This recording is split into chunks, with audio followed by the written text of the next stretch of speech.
Testing, testing, testing. 1, 2, 3. All right, everyone, welcome back to another Friday night live stream here at Christ-Centered Ironworks. So glad to have you in the shop this evening with us on this very cold, very cold, frosty Michigan, northern Michigan day. So temperature's supposed to plummet quite a bit this evening, so it's going to get quite cold. I'm double jacketed and double jacketed, double hoodied, the whole bit, kit and caboodles. Jessica's got her heat running. I do. And so we'll have to settle in for, it might be a short stream, we'll have to see. Depends on whether we stiffen up and spot, you know, as we go. How are you doing this evening, Jessica? I am good. Yeah, I'm actually not that cold right now. I layer in anticipation of the live stream. I checked the weather just before we started here, and it says 19 degrees, but feels like 4 degrees Fahrenheit. So I'm like, oh, layers. Yeah. Yeah, Jessica. Yeah, she's got like, trust me, she's not fat, gentlemen. That's like 7 layers over there. Yep. it's like 7 layers of Jessica over there. I need a ski mask. Yeah, that's a good idea, Wayne. What's that? A ski mask. Yeah, a ski mask too. There you go. Perfectly fitting for the days and times that we're living in, huh? It is. Oh. Joel says, is there more flux coming? Oh, we got like 6 inches of snow last night. Yep. So who knows? Probably. There might be more flux coming this way. We'll have to see. I just remembered that I have neglected to bring our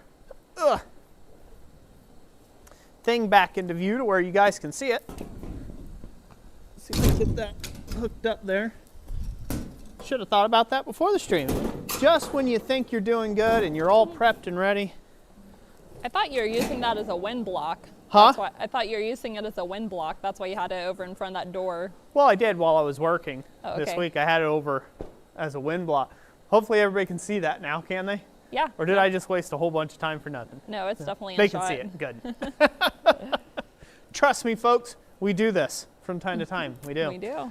We also noticed that there were some super chats that came in. Our sign is still acting up. And let me just tell you, like, the brand that we were using to do this sign was called LifeX or LIFX lights. Don't buy them. They're junk. They're garbage. So, absolute garbage. So, not an endorsement of them at all. Will never be a sponsor of the channel. Ever. It's one of those things, smart devices are supposed to make your life easier, yet they make your life a big headache until they're actually properly functioning the way they're supposed to. The app hasn't worked since day one. They're $100 for the lights. They're not worth it. They're a waste of money. This is our second set to come out of the box, and one whole strand doesn't work and it doesn't communicate. So we apologize for that. You'll just have to deal with the pretty purple, and everyone will have to just know that you're super chatting there in the stream. So we do thank you for those super chats. They are greatly appreciated. So do you want to read some of those, Jess? Sure. Stephen Watkins sent the first one for $5, who said, it's okay to start now. Minion Smithy has arrived. That's when all the good fun starts, when Minion Smithy gets here. That's right. Justin Ray sent $10, said, let's get this party started. Hey, Justin Ray, thank you for the $10. Greatly appreciated. And Gordon Farmers Forge sent us a super sticker of a poopy emoji, smiling. A poopy emoji. Yep. Well, I'm glad that's the way you feel about it, Gordon. Thank you, Gordon. Thank you all very much for those super chats. Neil Graham says it's snowing because we're making a sleigh. That's why. Is that what it is? Well, let's hope, you know. I don't mind more snow. We can get more snow during the winter. That's fine.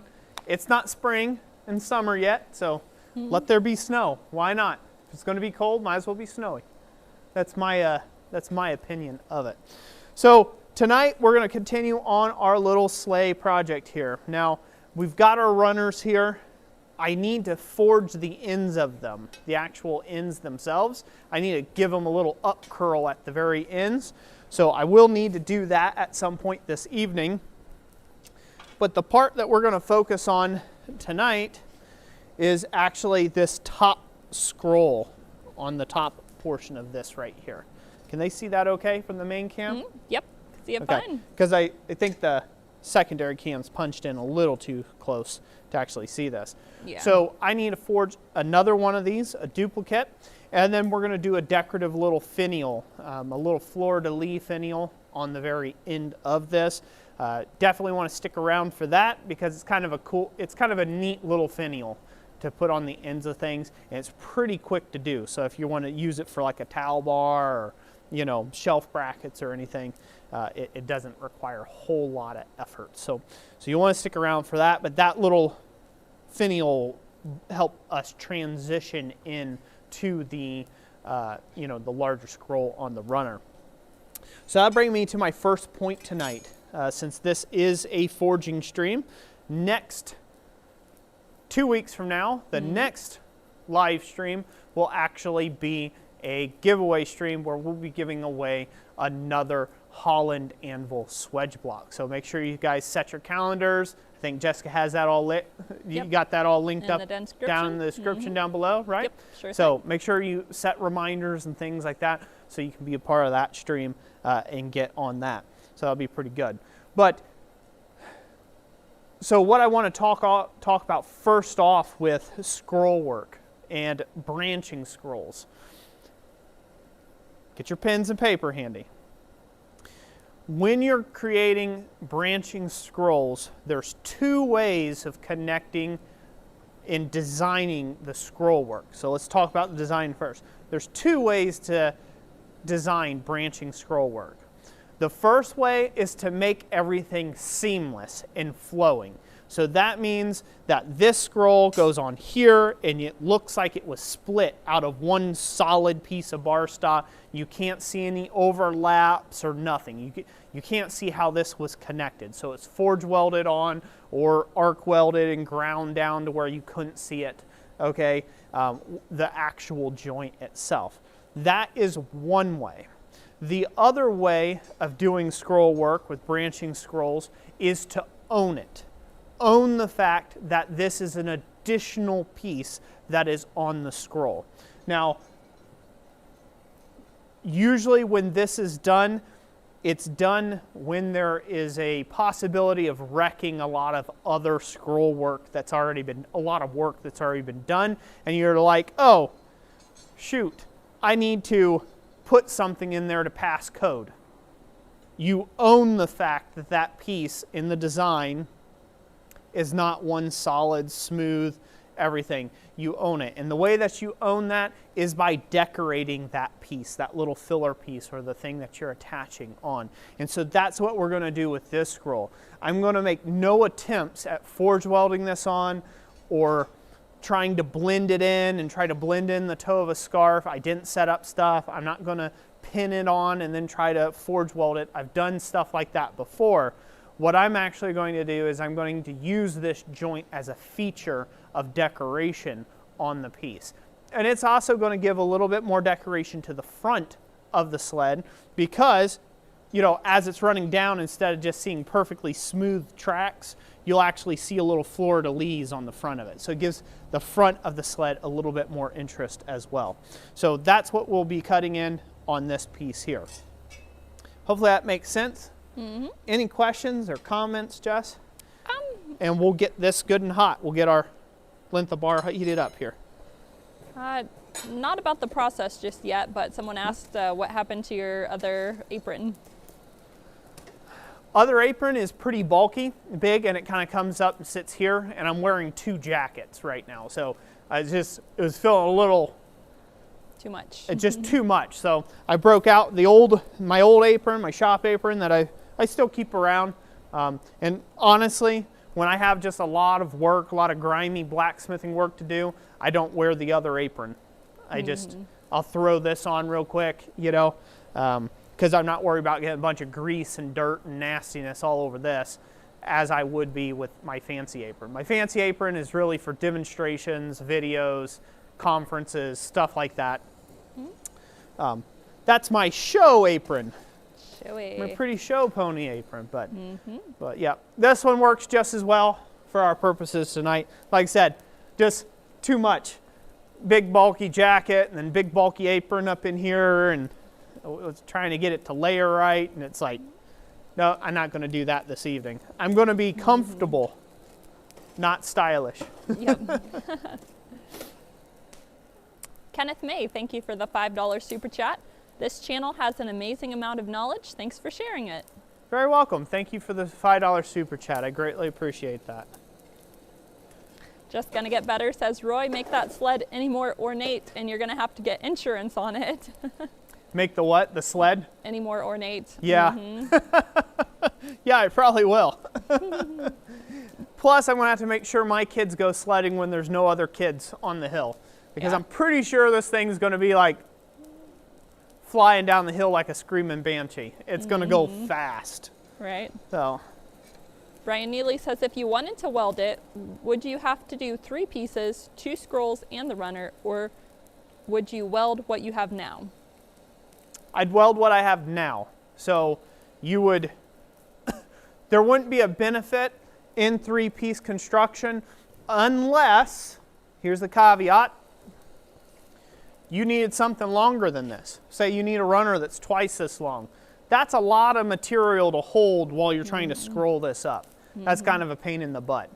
So if you needed something a lot longer than this, then you might just make this portion, just this portion, and then get you a long piece of bar stock that you need, and then go ahead and weld that on for however long you want. And then also make up another scroll and weld it on. And there you go. That's great question. That's a perfectly valid point. Chuck Miller says, Roy, you know Jess told you what to wear today. LOL. Oh, I haven't gotten that bad yet. Haven't gotten that bad yet. So let's go to camera number 2, Jess. All right. All right. All right, to make this hay penny scroll here, or the penny scroll, I'm going to set out a cube of material.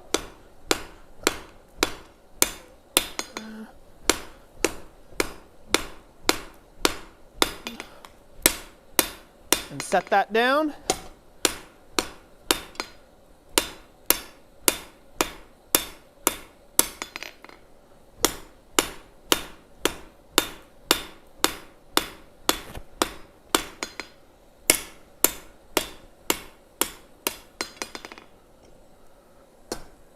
Before we get too thin there, we're going to start rounding this off.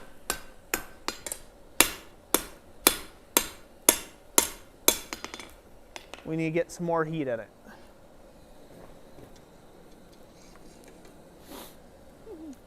All right, questions?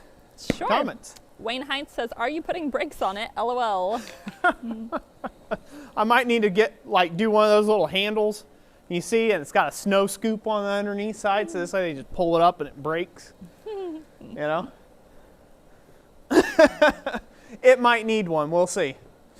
If it does, I'll do that. Mark S. says, you guys always come up with such interesting projects. Sounds like you could come up with steering. Wink.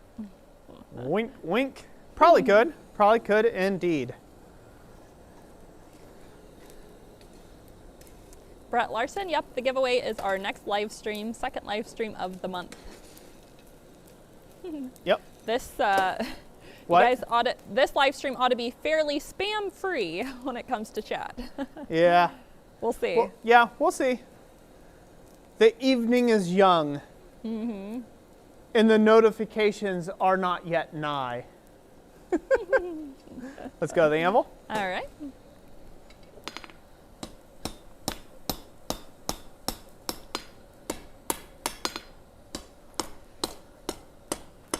Stefan Mirke he recommends a parachute for braking. A parachute? A parachute, yep. They just might need that.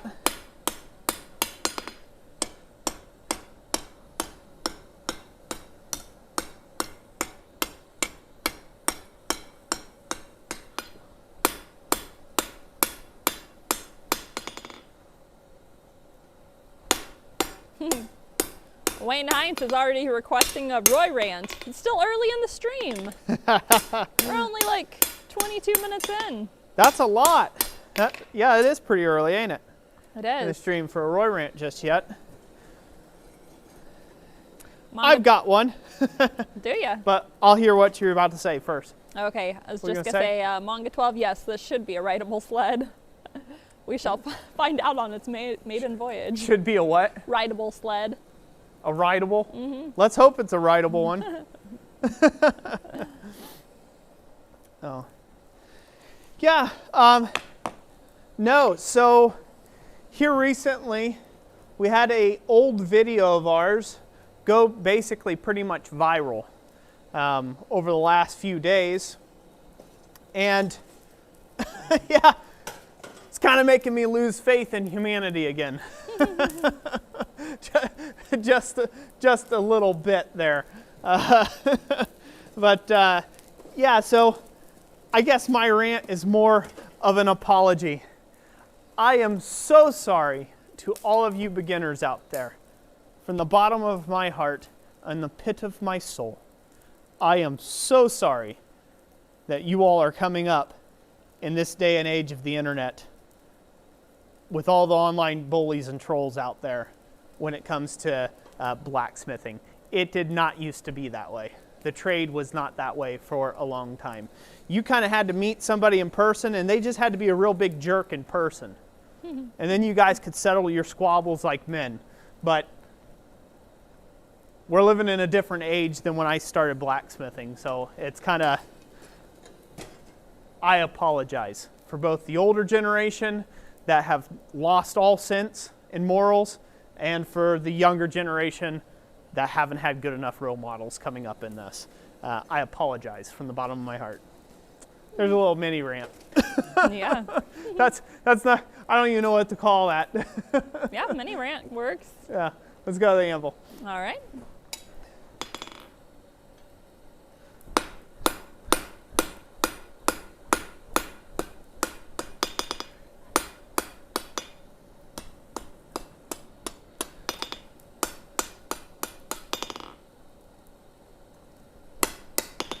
Like that pretty well.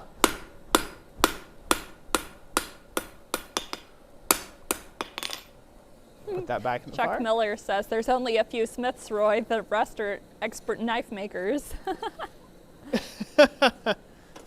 Oh, there's plenty of experts on all sorts of expertise out there, as I'm finding out. So, but the interesting thing that I find is there are those outlier people, right? There's those people that they're a gamer, or there's somebody who really hasn't been in blacksmithing, and they're just saying dumb garbage to just try to get the best of you, right? They're just saying dumb garbage because they can, right? Because there's not a big slap button out there smacking them across the face when they make a stupid comment, okay?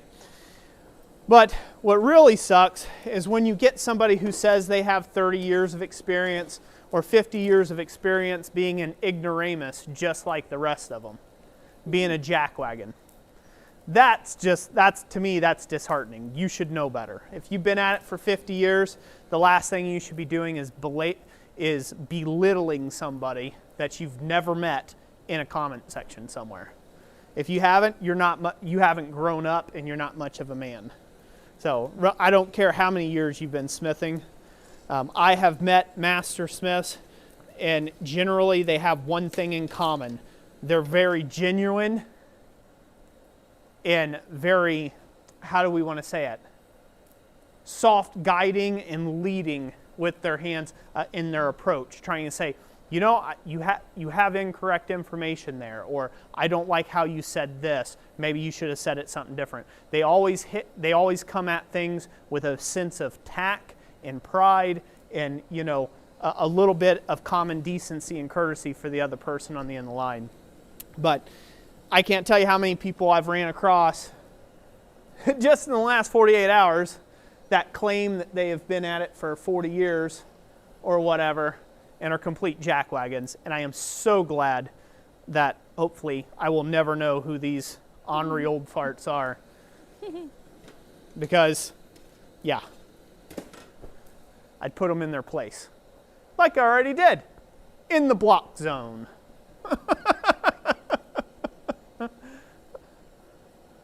Rock Mike says, I'm an expert at ruining nails and rivets. Damn good at it, I tell ya. Oh, yeah, you know, so it's an interesting thing and an interesting time, because, you know, when you get into conversations like this and somebody wants to pull their age card or their experience card or who they know card on you, I don't like boasting.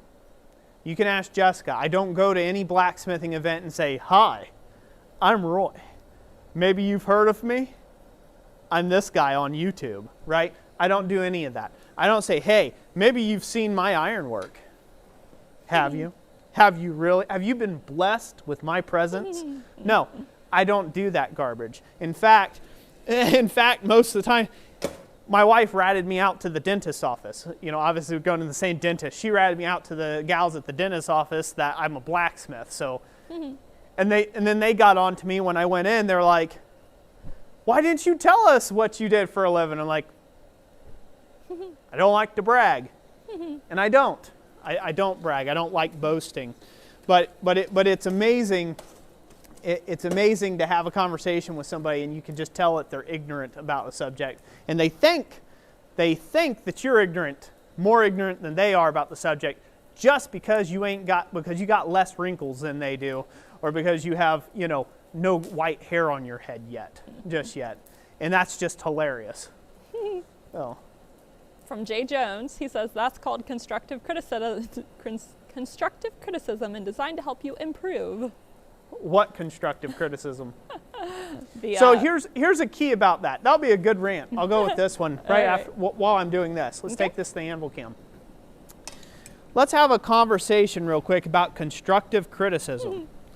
In order to take and do constructive criticism right, one, you have got to be actually knowledgeable about the thing that you're criticizing. Two, you have got to present that knowledge in a non-jackwagon way. And three, I'll get to that here in just a second after I finish this heat, so I can better articulate.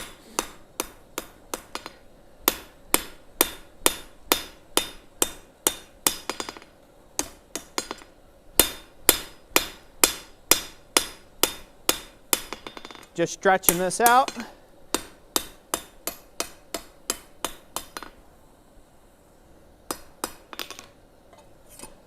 Good.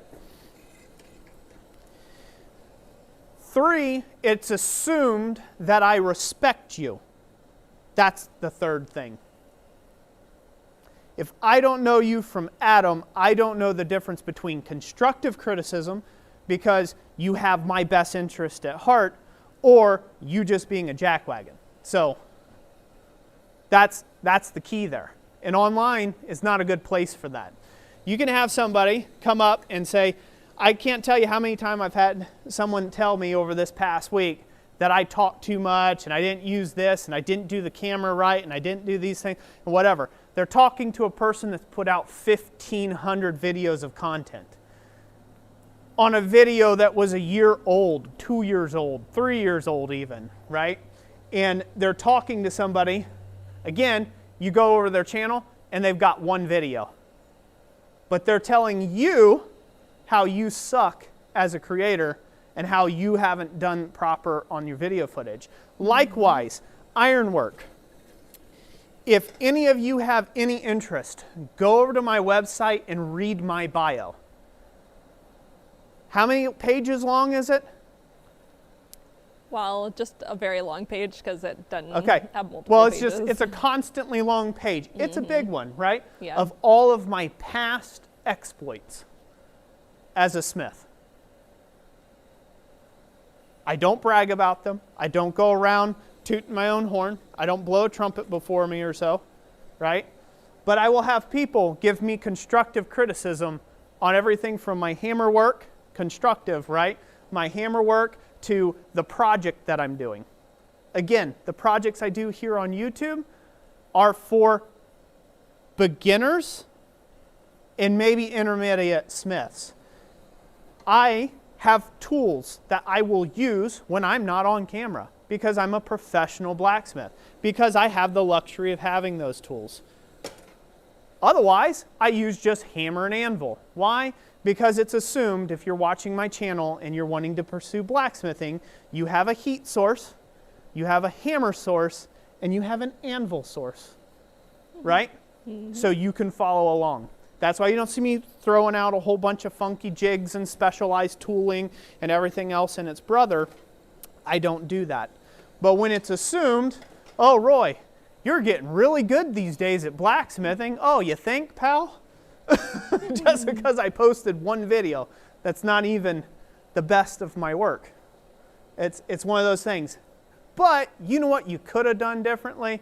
Well, why don't you tell me? Let me take a break and listen to you, young man, what you could tell me about my life and what I could do differently on YouTube in forge work. Let me listen patiently.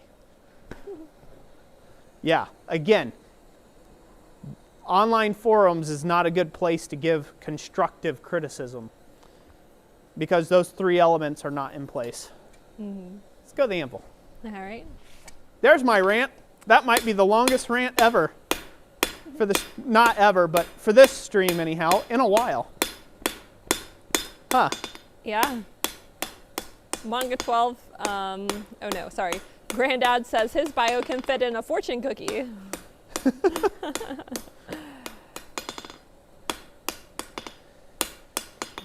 You know, and there are people that they really get,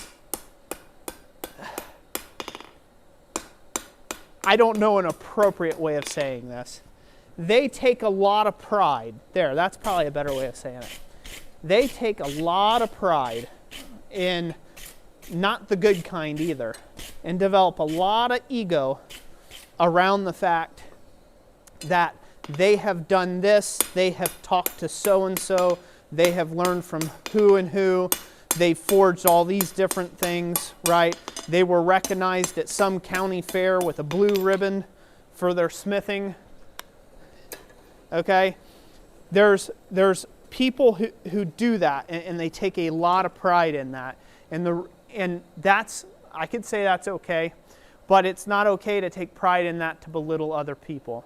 And I myself, I don't boast because, one, I'm sure of myself as a smith.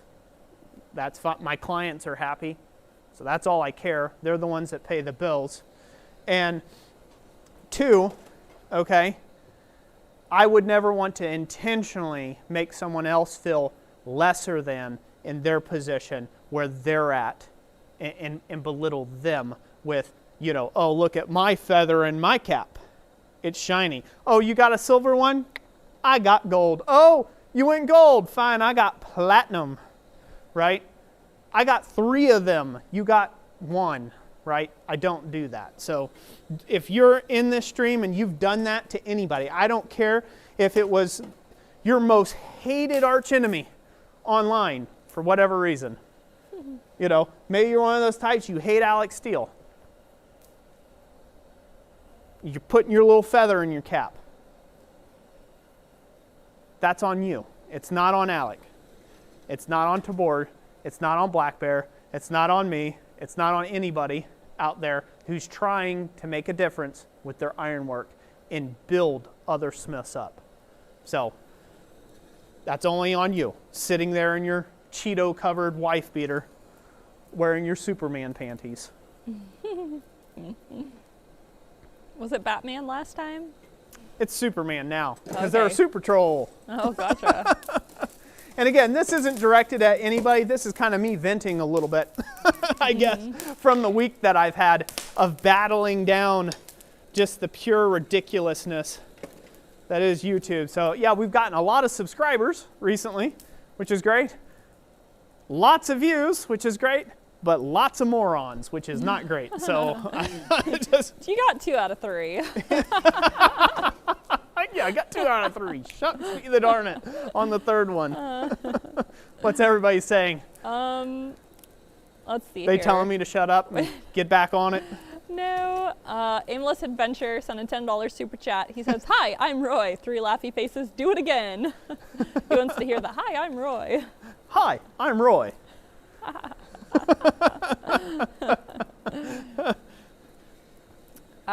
Eric says, Adam is a nice guy. Don't hold it against him. He's an Australian. Oh, Adam. Adam, yeah. I guess he's all right. Luke Cameron Tong says, I love how Roy rants are always a laugh.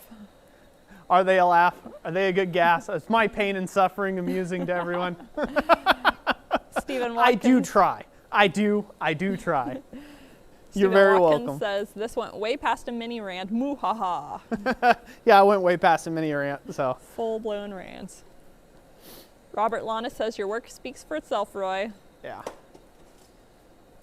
Well, see, you know, the hard thing about it is ignorance breeds.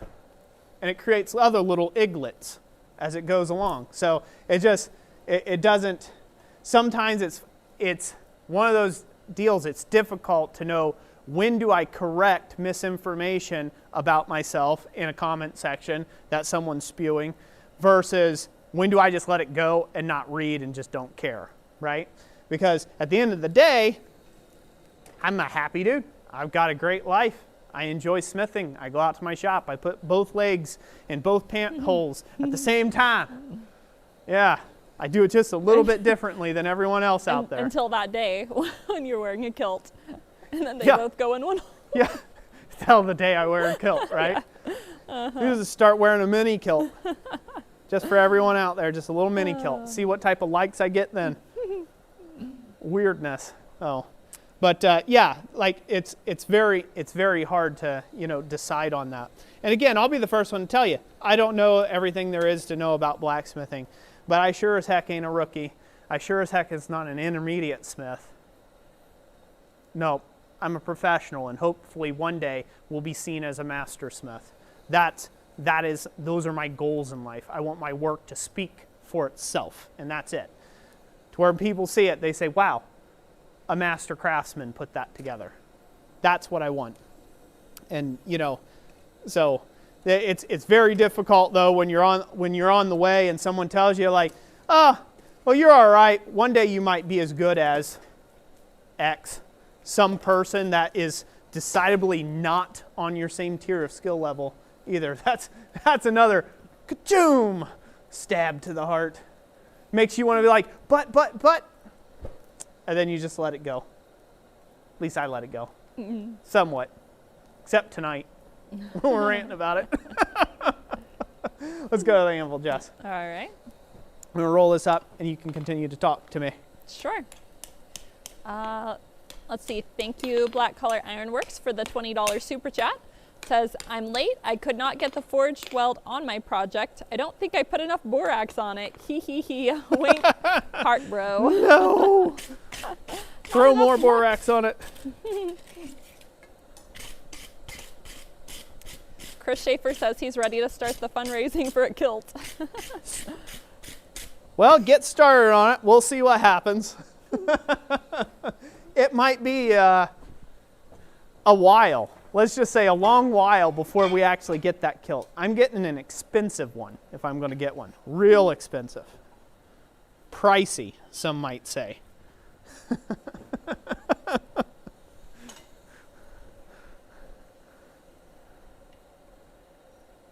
Okay, yeah, I need to crimp that down a bit more. Figured as much.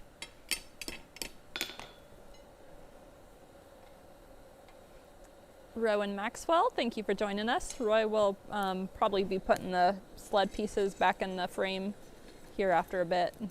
What's that? Rowan was just joining. He's asking if you could show the pieces again in a bit, the sled pieces so far. Both pieces? Mm-hmm. Yeah, I'll show everything in a bit, you know, the different pieces going together.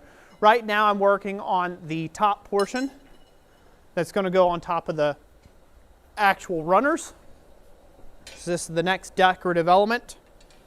It's going to go on top. Can they see that? Uh-huh. Yep. So this is the part we're working on right now, and then we're going to be blending it in by owning up to it and forging a little fleur-de-lis on the end here, and then attaching it.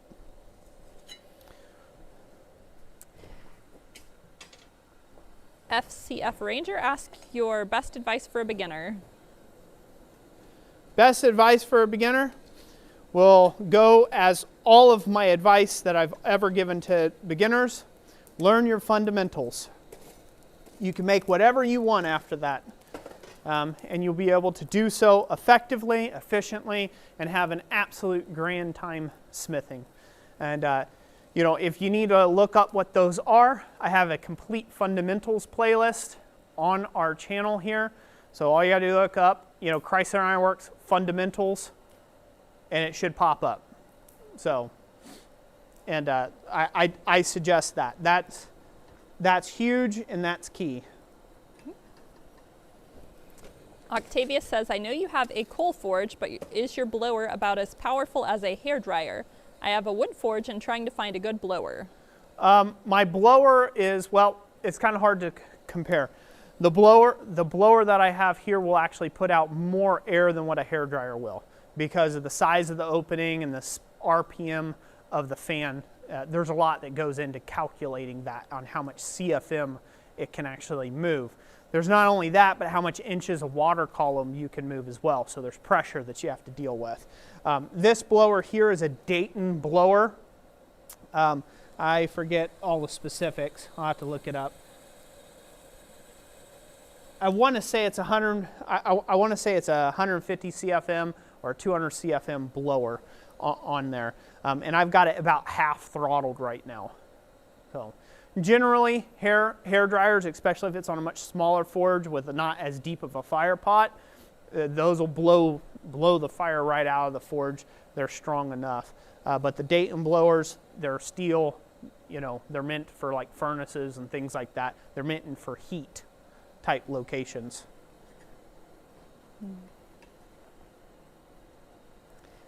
Chris Schaefer asked if you're about a kilt. How about a kilt with bloomers? Is it the freedom or the style that you object to?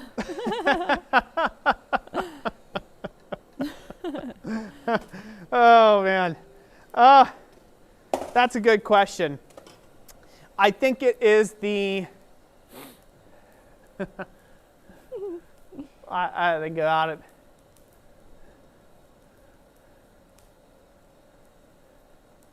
Let's just say I've been to a blacksmithing event where I was standing around with multiple dudes in a close proximity, and it was maybe 100 degrees, probably 120 in the shop, and there's a reason why they made pants. It's to hold in all your stinky bits.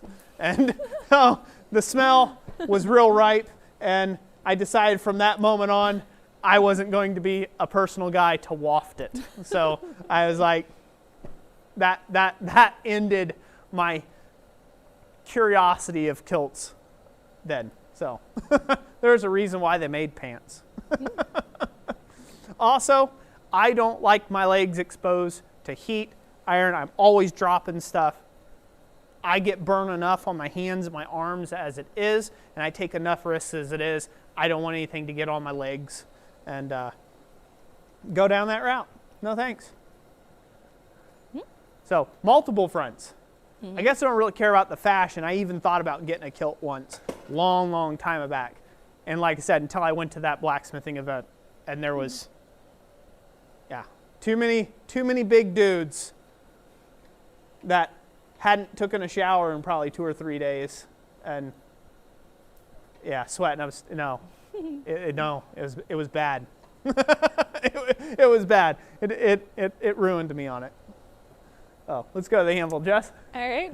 Kind of ruined me on kilts when we were in Colorado Springs at Mountain Man store, and there was a guy who showed up in like a little mini kilt that was camo. It was like, didn't quite look right. A little mini kilt. It was so short. I love it. Morante Matt says, hello, I'm a beginner from Brazil and I'm subscribed to your channel to learn about working at the forge. My wife asked me to ask you what U.S. city state are you talking about? We're located in Harrisville, Michigan, which is very close to the 45th parallel. Yeah. Well, welcome. Welcome. Glad you're here. I hope you do find something helpful about the instruction as well. All right, see where I need to make a few adjustments. See how that looks? We're not going for perfect, but we are going for mostly even. Looks good. So we got those done.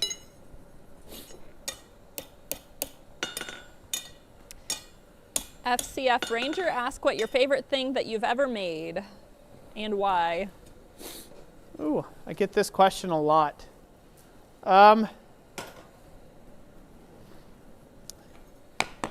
You know, I think I'm going to start answering with this is I don't have a favorite thing that I've ever made just yet. I'm still in the process of enjoying my work and making things. I have several things that I've made that have been, you know, were key turning points in the craft of blacksmithing for me. Making a lock, a 15th century style door lock with Tom Latney. Making a crab lock with Peter Ross, that was a really cool turning point as well.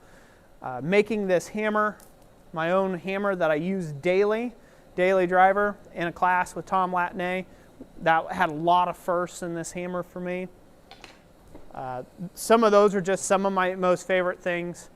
As far as favorite forgings for customers and clients, it's always been my favorite forgings to get from a client is something that has special meaning or significance to the actual client themselves. Whether that be a grave marker or some sort of gift for, you know, another loved one, those have been my favorite. You know, and I'm not just saying like, usually they got a backstory of why they want something done a certain way. I like hearing that. It gives it the personal touch, and it allows me to, you know, try to express their feelings through my art, right? And those are kind of my favorite. Those are my favorite jobs and forgings to do. Beyond that, I would say my passion in blacksmithing, that has also changed over time, but my current passion in blacksmithing is Baroque ironwork. More importantly, French Baroque ironwork. If you don't know what that is, you can look that up on Google. You'll find all sorts of things that aren't French Baroque ironwork. You'll find all sorts of weird results. But eventually, if you just type in Baroque ironwork, you'll see what I'm talking about. To me, that represented the golden age of smithing, in my opinion. And not just in my opinion, historically, it was considered the golden age of blacksmithing. It was like the pinnacle. So that's some stuff that inspires me, is Baroque ironwork. All right, what do we got here? Granddad's asked if the scroll form is from a 1/2 inch by 1 inch stock. Yep. Well, it's 1/2 by 1 1/4. You can make it with 1/2 by 1 though. Works just fine. Yamez, thank you for the mustache super sticker. Hey, the mustache. Thank you, Yamez.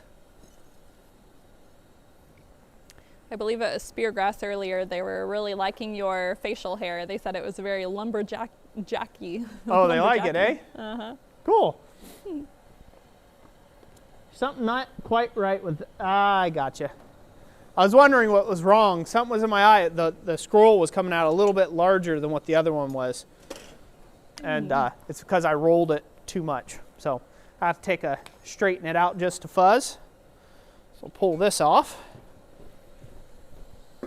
Howdy, Yamez. Hopefully I'm getting to everybody's comments good enough. Yeah, you're fine. What'd you say to Yamez? I said hello. Hello, Yamez, and thank you.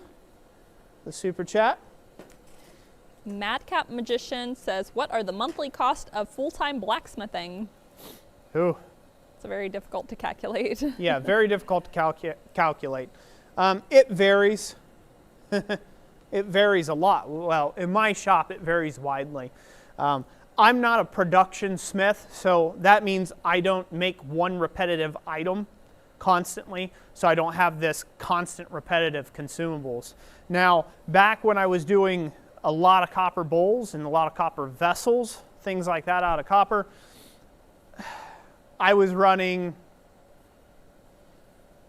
making about 10,000 a month, and I was putting out maybe, yeah, I'd say it was probably close to $5,000 or $6,000, probably closer to like $6,000 in just shop operating costs. That's consumables, the materials, the shipping supplies, you name it. I was putting out probably a good $6,000 of that 10 grand a month. Yeah, basically everything. Huh? Yeah, selling fees, pretty much everything. Yep, selling fees and everything wrapped up in that. So I was clearing on a $10,000 month, I was clearing $4 grand a month at that. But now, see, that's using something that was really expensive. Now, if I could get the same sales, say if I was doing say if I got really well known for something in steel, steel is a heck of a lot cheaper than copper, and I was doing the same output for the same price, then that would have dropped considerably, and it would have went the opposite way. It would have been probably $6,000 in my pocket and $4,000 out materials. And honestly, that's kind of where you want it to be when you're smithing. Let me go to the anvil. You really want to have, you know, a 60-40 split your way, to your favor, realistically.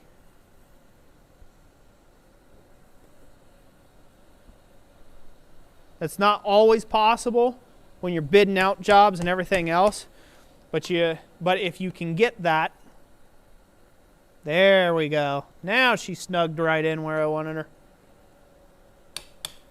Good. It's not always possible to obtain that 60-40 split on jobs and for your shop rate and everything for the month, but if you can, you'll do better to do so. Again, 60% your favor is what you want to try to look for. And then there was months I operated completely at a loss, because if I screw something up, say I ruined $200 in copper, it's ruined. The customer's not paying anymore. I eat that bill. So, you know, that's what it is. Just recently, there was a quick turnaround time. Clients work for a copper split cross. There'll be a video on that, by the way. And that was one of those things where I didn't know if I was going to have enough material to actually get the job done. In fact, I was really concerned, wasn't I, Jess, about having enough material to get the job done. Well, luckily I did have enough material, because the material that I purchased and the listing that I had posted a long time ago was scrap copper that I bought for, it's just like $1 a pound. I bought it for like $1 a pound. Or no, $2 a pound, excuse me. So I bought it for $2 a pound a long time ago. Well, yeah, as things go, wouldn't you know it, brand new copper costs a heck of a lot more than $2 a pound. And I looked up the prices, and if I would have screwed up the job, it was going to cost me, it was going to cost me the job, because the prices that we had on our website that the client bought from were not up to current date and standard prices. And so the cost of the material, I think the customer paid $270 for the job, or $300, something like that. I think he paid $300 for the cross, and the materials, just enough material for me to do what I needed to do, would have been like $270 pre-tax. So yeah, it was like, I'm going to eat my shirt on this job if it don't go right. So luckily, I was able to get enough material out of it and, you know, still provide that product that I promised. And then quickly change that listing.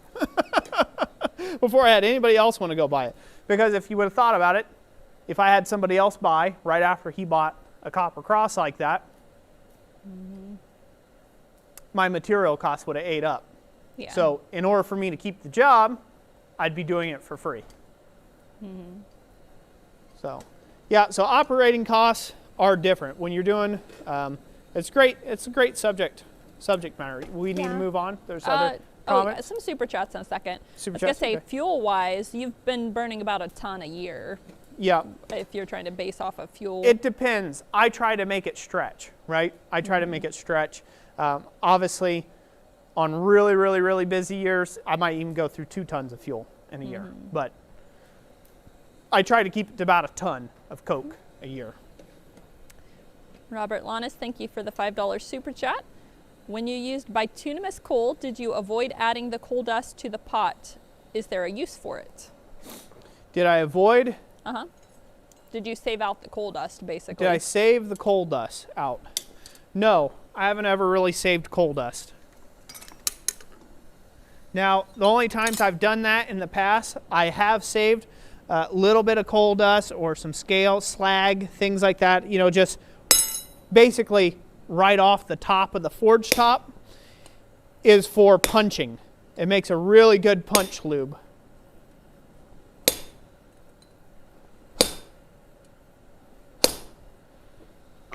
All right. Sorry, I should have told you to go to camera number 2. I figured it out. It's all right. All Titus right. Blacksmith. Yes, the listing, we didn't actually updated it. For time being, we just pulled the listing down till we decide what we want to do with it. What did they say? They asked, safe to say the listing is updated. Roy has some copper on hand that he could use for smaller crosses. So we may add that listing back up just for the size that he has on hand, and then call it good once he's worked down all of that. Yep. Either that or, again, raise the price to match. So. Yep. Black Collar, thank you for the $10 super chat. Says Roy, I don't need a kilt. He's working on the buttless chaps. It's too cold to be wearing them now. And the little frozen emoji. Your little hamlets will be frozen there. Oh. Stefan Mirke says, I'm so happy I don't have to think about all this as a hobbyist. Yeah. Yeah, so you know, it can be intimidating, right, if you're wanting to do it for a business. And certainly there's some realities of doing it for yourself, forging for a living. There are some realities that they're just stark truths. Not every day is just a forge day, right? I'm not out here every single day hammering away for 12 hours a day just as happy as I can be. No, there's a lot of finish work. There's a lot of client, you know, communicating back and forth. There's a lot of other work that goes into blacksmithing that, you know, you may not be apprised of when you first start thinking like, ooh, man, I can't wait to be a professional blacksmith. There's a lot of stuff that pops up that you didn't think about, right? Like when you need to go get steel, you're the guy going out and getting steel. It doesn't matter that there's only, you know, so many hours in the day and you needed that job done like yesterday. If you need to go run steel or you snap a tool and you got to go run and buy it, you get to be your own go-get. You get to be your own go-get. You get to be your own maintenance crew. You get to be your own plumber. You get to be your everything. You're just everything in the shop, right? And that can be very difficult until you start getting comfortable with it and used to it. But then it can be very freeing as well. Because, again, I don't really answer to no one except Jess. That's it. And God, right? I answer to two people. That's it. And beyond that, I'm free to really conduct myself in business however I want. So it's very freeing in that regard. Let's go to the anvil. All right. Doo-doo-doo. Bill Wool says, customer says, how much? Me. I say, how big is your wallet? Moo-ha-ha. Moo-ha-ha. Oh. S-Bird Gaming, finding clients is the hard part. Make lots of listings. Put your stuff online and people will find them eventually. I would say finding clients is not the hard part. It certainly can be when you're first getting started at it. You may not know exactly where to look or, you know, what type of jobs to get on, you know, who's going to be a good client. What is more difficult is keeping up with demands on your time. Life demands and jobs. The job demands. Because that client, when they give you money and they exchange money for your time, they no longer see you as a human being that has problems and life issues and upsides and downsides and depressions, and that they don't see any of that anymore. What they see is they seen money left their pocketbook and it went to your pocketbook, and there's an expectation there and an agreement. And that's it. That's what they see the most of the time. And it takes, I would say that it's arguably a lot harder to find good clients that still treat you like a human being and not just, you know, a vending machine. I stuck a $40 bill in. I should have had that product yesterday, right? That's a lot harder to find.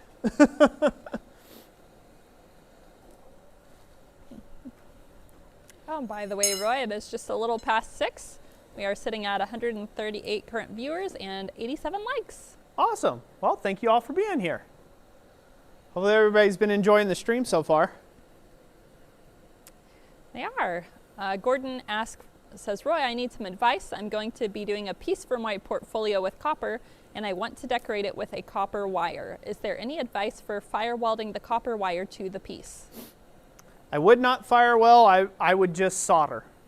You can silver solder dissimilar metals together. You just have to get them clean, really clean, and you've got to, you know, heat it up till the solder makes the bond between the two.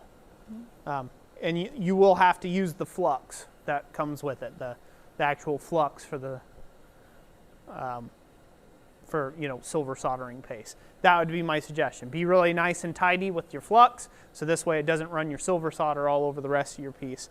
But that's about it. It's either that or rivet it. But you, as far as like forge welding it too or something like that, nope. It'll just wreck the piece on you. Madcap Magician says, do you ever smelt your own metals into usable ingots? Nope. I don't get paid enough for that. That would be amazingly tedious. Let's go to the anvil. All right. All right. So to form this fleur-de-lis, we're going to stand this up on edge like this, double the hammer angle with our hammer hand. We're going to draw down a really nice short blunt taper. And the reason why you want this to be a short taper at this stage is because it's going to lengthen out considerably when we actually flatten this out.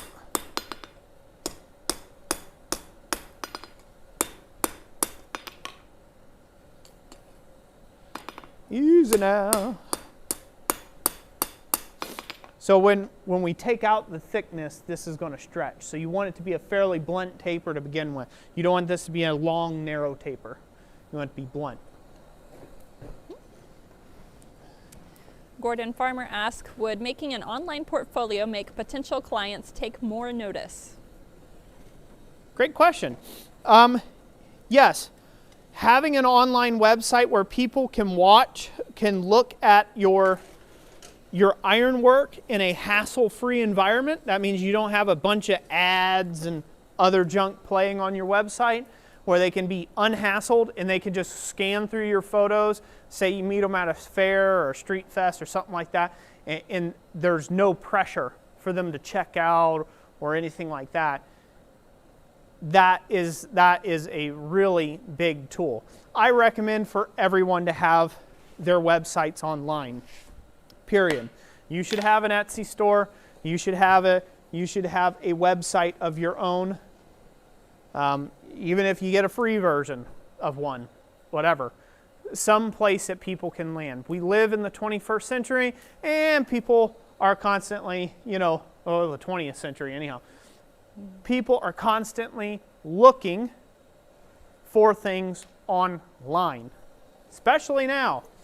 Brick and mortar is not your way to go, unless you live in location, and you've got the greatest shop on the beachfront somewhere, and you're selling forged shark teeth or something, right, to the tourist.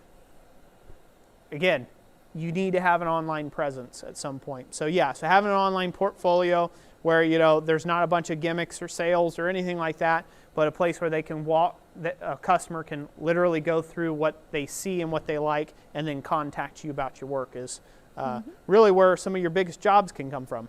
So, let's go to the Anvil. Okay. And Jessica, you feel free to answer some of these if you sure. know better than I do.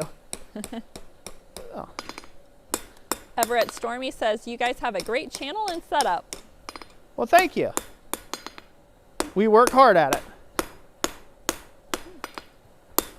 What I was doing there is I was actually just dressing out the tip where we cut it off. Always when you cut these things off, you end up with a little bit of rag at the tip. So I was doing some back face hammer blows to take that rag off.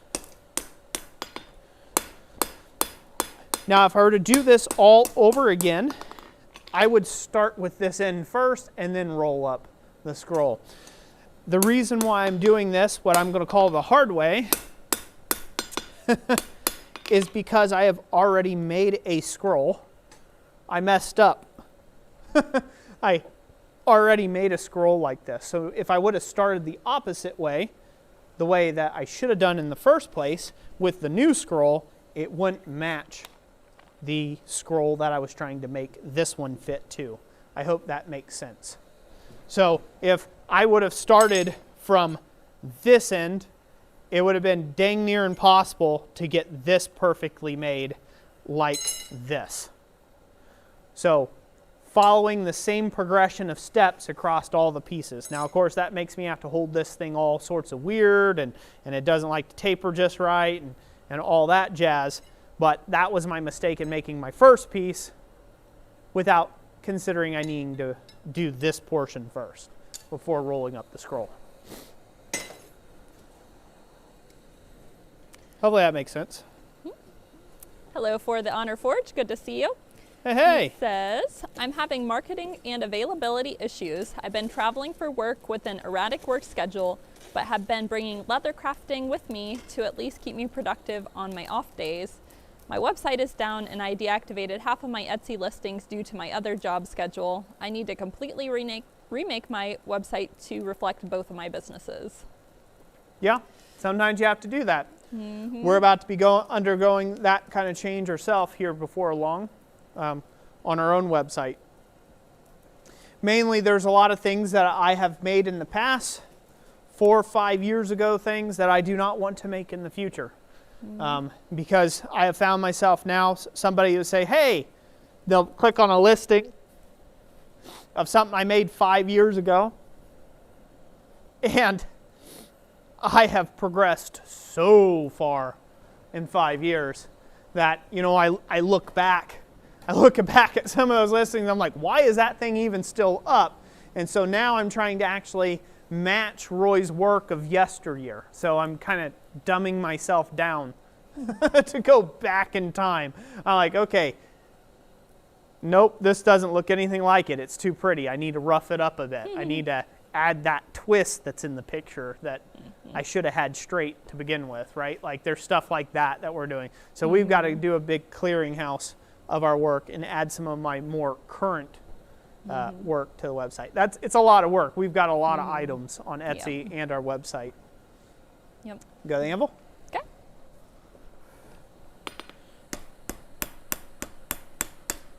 We're just bringing this down to a point.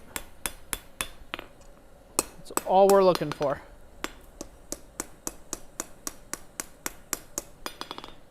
All right. Now we're going to thin it out.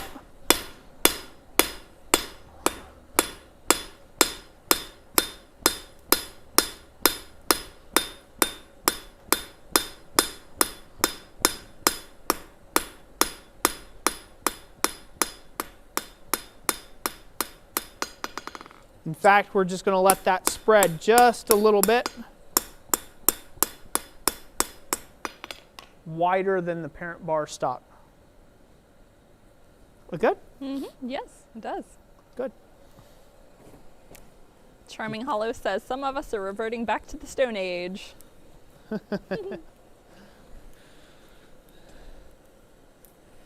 Mr. Emo Muffin Man, good to see you again, says, what are some things you consider the most fun to forge?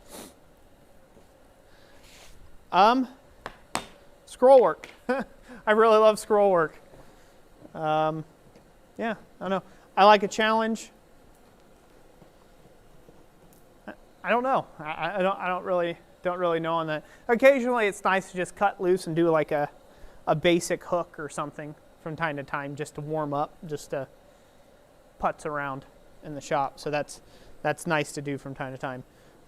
The work that I really enjoy is the work that's like mental gymnastics. Stuff that later on someone's going to say, oh yeah, that looks easy. And I know in my soul that they're going to regret saying that to themselves when they go and try it. That's the type of work, that's the type of ironwork I like to do. I like stuff that has really heavy chasing in it, engraving work, boss relief engraving, after stuff has been forged, file work, stuff like that. That's the type of work I enjoy doing the most.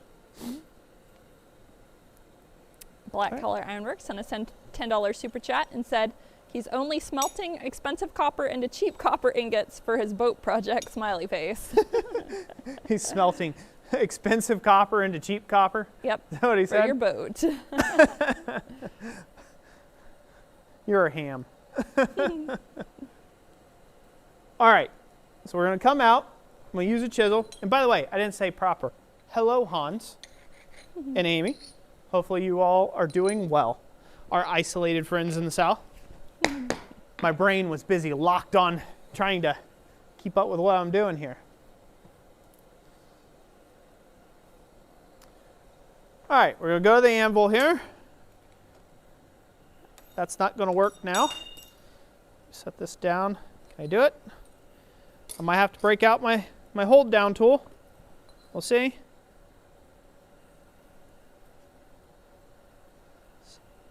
So now I'm going to come in here and try to cut these barbs off the piece.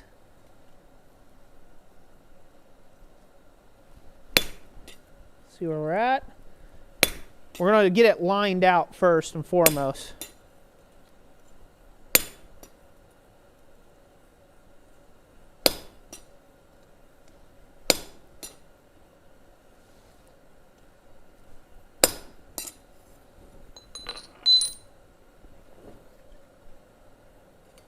Like I said, this is a super, and I do mean super basic. Can they see that okay? Uh-huh. It's like a super basic fleur-de-lis. I might be mistaken. Is that on the proper side of the scroll? I was trying to think of how the two join together. Jessica's trying to check up on me. It's good that she does. Let's see here.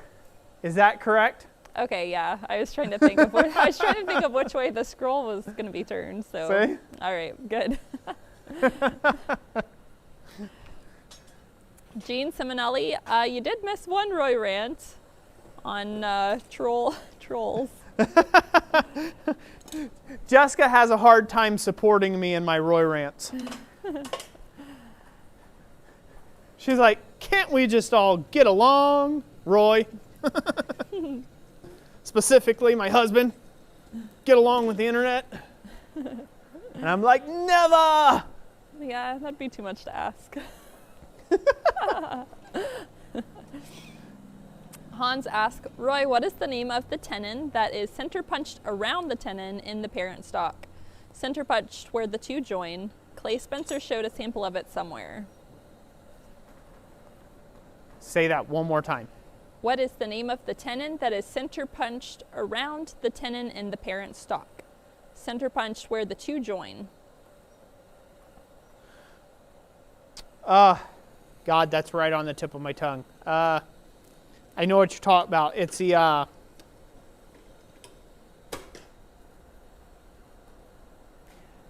I've taken a class with him. I'm trying to remember his exact wording for it. I'll think about it, Hans. I'll get back with you here. I'll get back with you here in a minute when it comes to me. Oh. It's right there. I hate I hate when that happens. It's literally right there. It's It might come back to you after a little bit. Yeah, let me think on that, Hans. I'm trying to remember the exact wording that he has. I wanted to say pegging, but that's not it.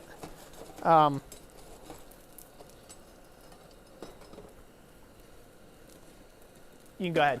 Okay. You go ahead. We'll get back to it. Robert Lana says we make a good team. We Thank do? you. Yeah. Or him and us do. You and I. Had 13 years of practice. Yeah. Coming up on 14 years of practice, huh? Mm-hmm. All right, let's go to Anvil.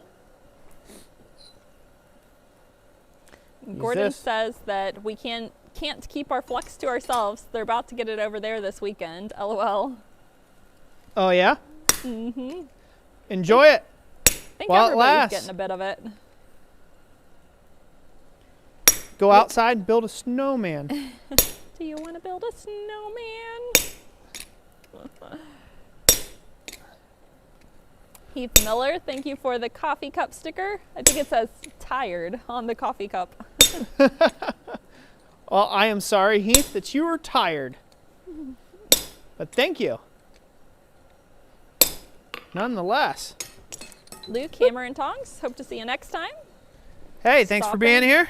Stop in if you want a chance to win a swedge block.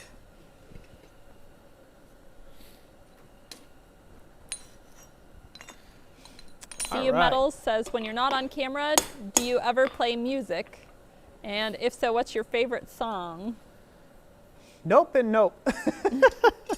I don't really play music. I did kind of fiddle around with banjo for a while, but I think he means listen to music. Oh, listen? Do I listen to music? Mm-hmm.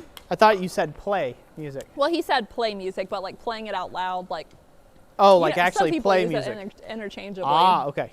Yeah. Yeah. Now we're being more accurate. Yeah, I play music. I'm really into just about, all kinds of music, really. I wouldn't say I have a favorite song, though. So there we go. Can they see that all right? Mm-hmm. Yep. Cool. Sure can. A little chiseled out detail. Shamrock Forge, have a safe night working. Hey, be careful out there, Sully.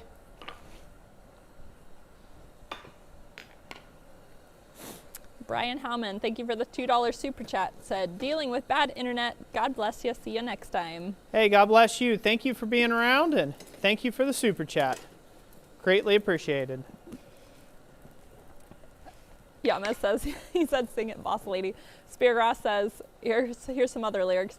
Do you want to burn some coal, man? Put some steel in that fire. I'm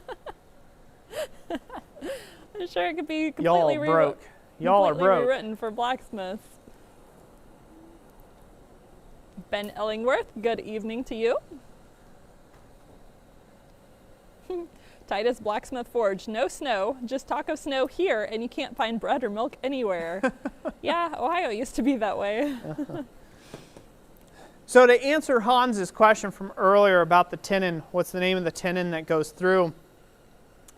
I'm not coming up with it. Just this way, you don't think ignoring you, Hans. There's a similar thing that you do in lock work when you have that you need a flush tenon. So you're coming out with a flush tenon, and that Tom Latney called pinning. So he called it pinning. I don't know what the correct terminology is for it, but he called it where you actually use center punch mark next side the hole to capture the piece. And we did that also on the wards inside the ward boxes. You would stick in a little piece of metal, so you'd cut a slot, right? You would cut a slot, you would slip in a tiny little piece of scrap metal that's going to be the ward that the key will have to bypass. and then on each side you pin it in by, hitting it with a center punch to, capture that little piece in there. But that's what it was called. That's what it was called in lock work. I don't think that's the wrong terminology that Clay has for it. Clay Spencer has for it, I believe. So, good question though. he got me stumped. He gave me a stumper. All right, let's go to the anvil. All right. Yeah, I just wanted to answer that before we got too far off of it, Mm-hmm. So now what I'm doing is I'm bending these things out of the way a little bit, bending them up, so this way I can bend them out a little bit to give me clearance. So if that didn't make sense, I'm bending them away, right? Or you can go both the same way.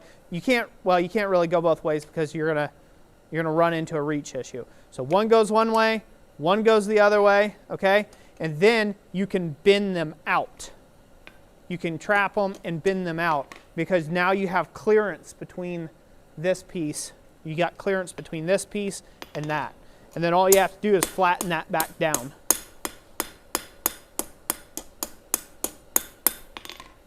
And just like that, you got a little fleur-de-lis on the end. That looks like one you've done on utensils before. Yep. It's a really simple one to do. This is actually an adaptation to a fleur-de-lis that I saw. I saw a guy by the name of Mike. I'm going to forget his last name now. Anyways, an older gentleman at SOFA showed me that. His name is Mike. He did a little demonstration on doing a cutout version of this. I simplified it a little bit by drawing a taper first. His was just a flat bar, and then you cut out all the bevels on it and remove the pieces, and then you had a fleur-de-lis. Versus I forge it out, spread it a little bit, and then just chisel cut in. So that's kind of my adaptation to it. But that'll look pretty good. Keep it there. That should look pretty good sitting on here. Now, obviously, that's sharp. So we're not going to leave it sharp. I'm going to dull in those tips off, with a file or whatever, or probably just on the sander. I'm just going to dull in those off. This is a kid's sled. It's not meant to be the sled of death and destruction. But there you go. What do they think? Yeah. Look good? It looks nice. So again, this is owning.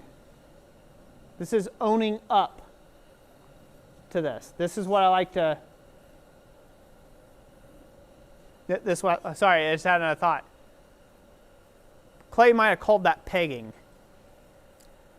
Brian Neely said, is the term staking a tenon? Staking. There we go. That's it. Yeah. Yay. Staking Thanks, a tenon. Brian Neely for the win. Oh man, it was there. I'm like, is it bobbing? Is it turning? Is it weaving? It's just like, it's not coming to me. Ah. Oh, all right. So there's one done. I just got to do the other one now, the exact same way. That's the easy part. Coffee's Forge, thank you for the $20 super chat. He says, what did I step into? Evening, folks.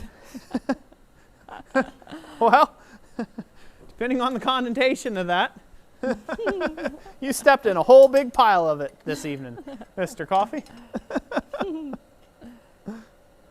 Yes, Robert Lannis, we do not want to end sledding with stitches. No. Don't want to do that.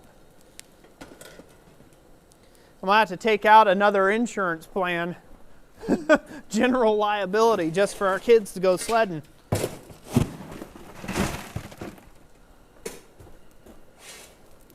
Keep talking. All right.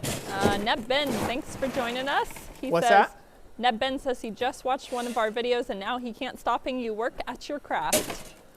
Awesome. Glad to have you. Mr. Emo Muffin Man says, aside from tools, is there anything you won't buy anymore because you can just make it yourself? So if I understand the question correctly, he's asking, is there any, since I can make tools, is there any tools that I won't buy? He said aside from tools. So I think... Inside of what? Aside from tools, so other than tools. So basically, what kind of things do you just make for yourself instead of buying? Like hooks and bar racks. I'll still buy hooks. Yeah, I mean, you'll still buy stuff if it's simpler. So the way I meter out my time, people ask me a lot, like, Roy, how do you keep up with everything that you're doing? And basically, it's time management. And I'm horrible at it, but I look for ways of saving myself time. And my time is worth a certain amount of value out in the shop. So that means I'm probably not going to make the prettiest hook ever for myself if I need a hook to hang something up real quick. In fact, I probably won't at all. I'll just go over to the other side of the shop and grab a nail, beat it into a beam and throw it in there. You're like, well, why wouldn't you hand forge your own nail? Because my time is worth a lot more than forging nails. So that nail would be like a $12 nail if I had to forge it. So that's the thing that I avoid in my shop like the plague, is doing things that are fairly redundant type tasks or things of that nature that I don't do. So I still buy plenty of stuff. The things that, even though I can do that, I'll buy is things that cost me a lot of time, that take up a lot of time, my time personally, because I don't have a lot of that time to do everything that I already want to do. So let's go to the anvil. Sound good? Yep. All right. Tom Carlson says, I have been trying to make a fleur-de-lis. Very simple method. I'm going to give it a try after this. Sweet. Give it a go. Ben Illingworth says, nice new enamel post on Instagram, Jess. Thank you guys for sharing. You're welcome. That's actually, I would like to do a video on that, making a couple of keychains, and for us to give away blacksmithing related keychains. So I might do that next month, and then we'll include them in a giveaway when I do that.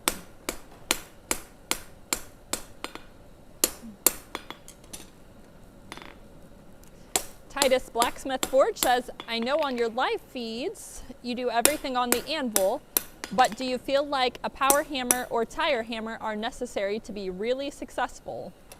Nope. That's a great point.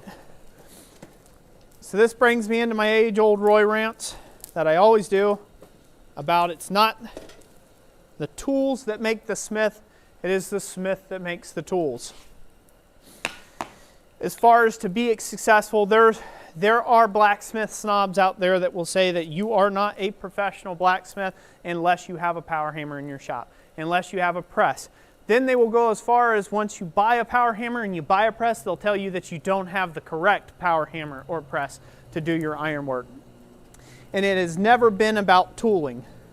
It's all about the smith yourself to be successful. I know smiths that have never had a power hammer a day in their life, never will. They're ancient, they're old now, and they've went their entire careers and have made phenomenal ironwork that would just totally gobsmack you, really would.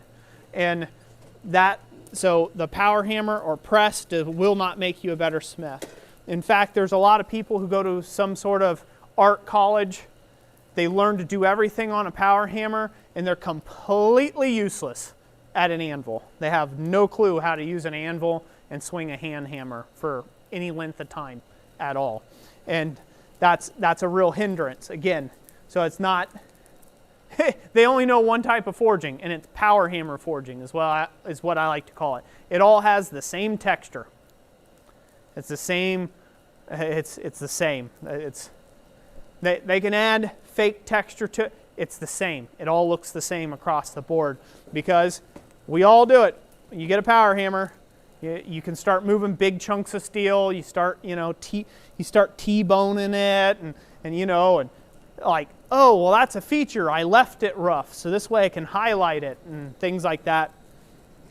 It's all the same. So no, you don't have to be, in order to be super successful, you don't have to have a power hammer or a press. The only thing that a power hammer and press does for you is if you do need to resize a lot of material, say if you're doing it as a tool maker, having a large power hammer and a large press will really help expeditiate that process. And it actually might even be kind of critical that you have those tools, because if you're making 8-pound sledgehammers, for instance, yeah, you can make them all by hand, but it'll make your life a lot easier if you were doing them under 165-pound Yang, right? So that's where the tools, that little balance kind of tips the scales depending on what you're doing. If you're going to be forging anvils as big as Olga here, 465 pounds, you're going to need a big power hammer. You're not going to just wail on it by hand by yourself with a little 3-pound hammer. It's just not going to happen. So in that case, the balance tips back towards the tools. Great question. Anvil, Jess, my love. All right. All right, I'll spread this now, just like I did the other one.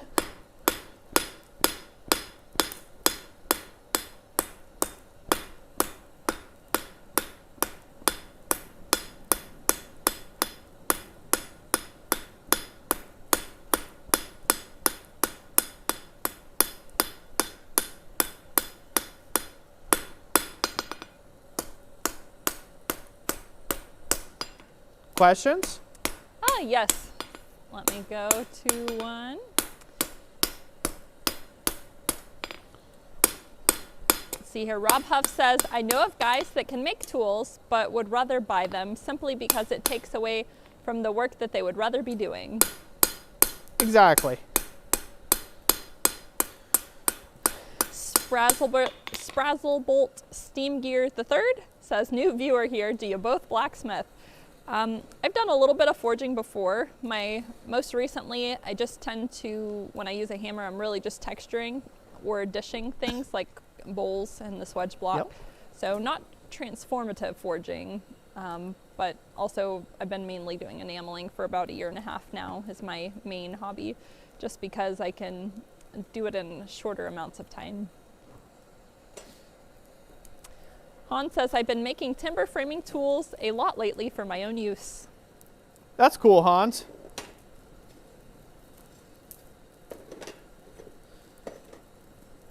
I'll be still having to do that series here soon. Myself, I got a lumberman series coming. Once I can get back around to it. I've got several clients' orders I got to get out the door first. I have been waiting since Easter's. Lots of Easters. A great many Easters ago.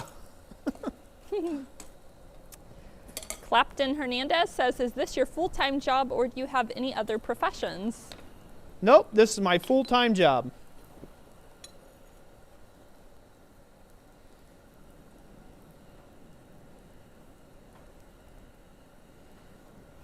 Coffee's Forge says, I love my power hammer. Doing Daniel Moss's candle holder about broke my shoulder.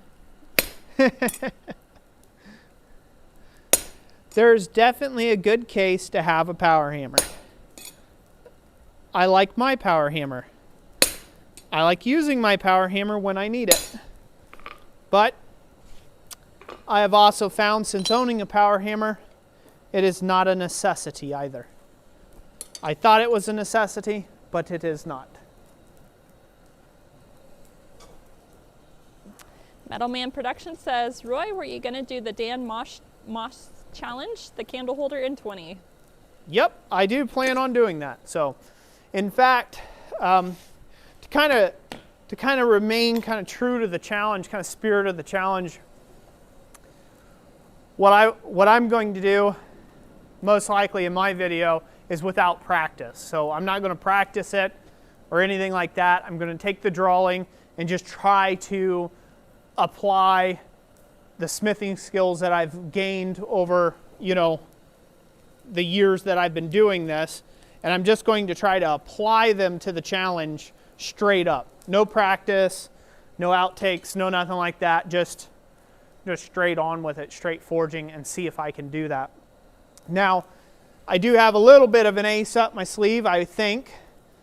Every year, SOFA, Quad State, they have a similar challenge similar challenges, everything from forging hummingbirds to making all sorts of interesting stuff, and you only get 20 minutes to do it.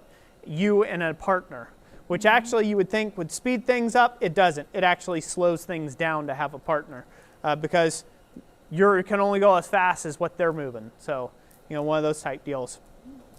So yeah, so that might be my ace in the hole, is like, that might be my practice that I've done in the past, is having to work to a strict time clock like that.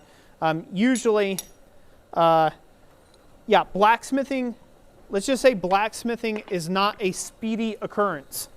It's not good to get too speedy with it.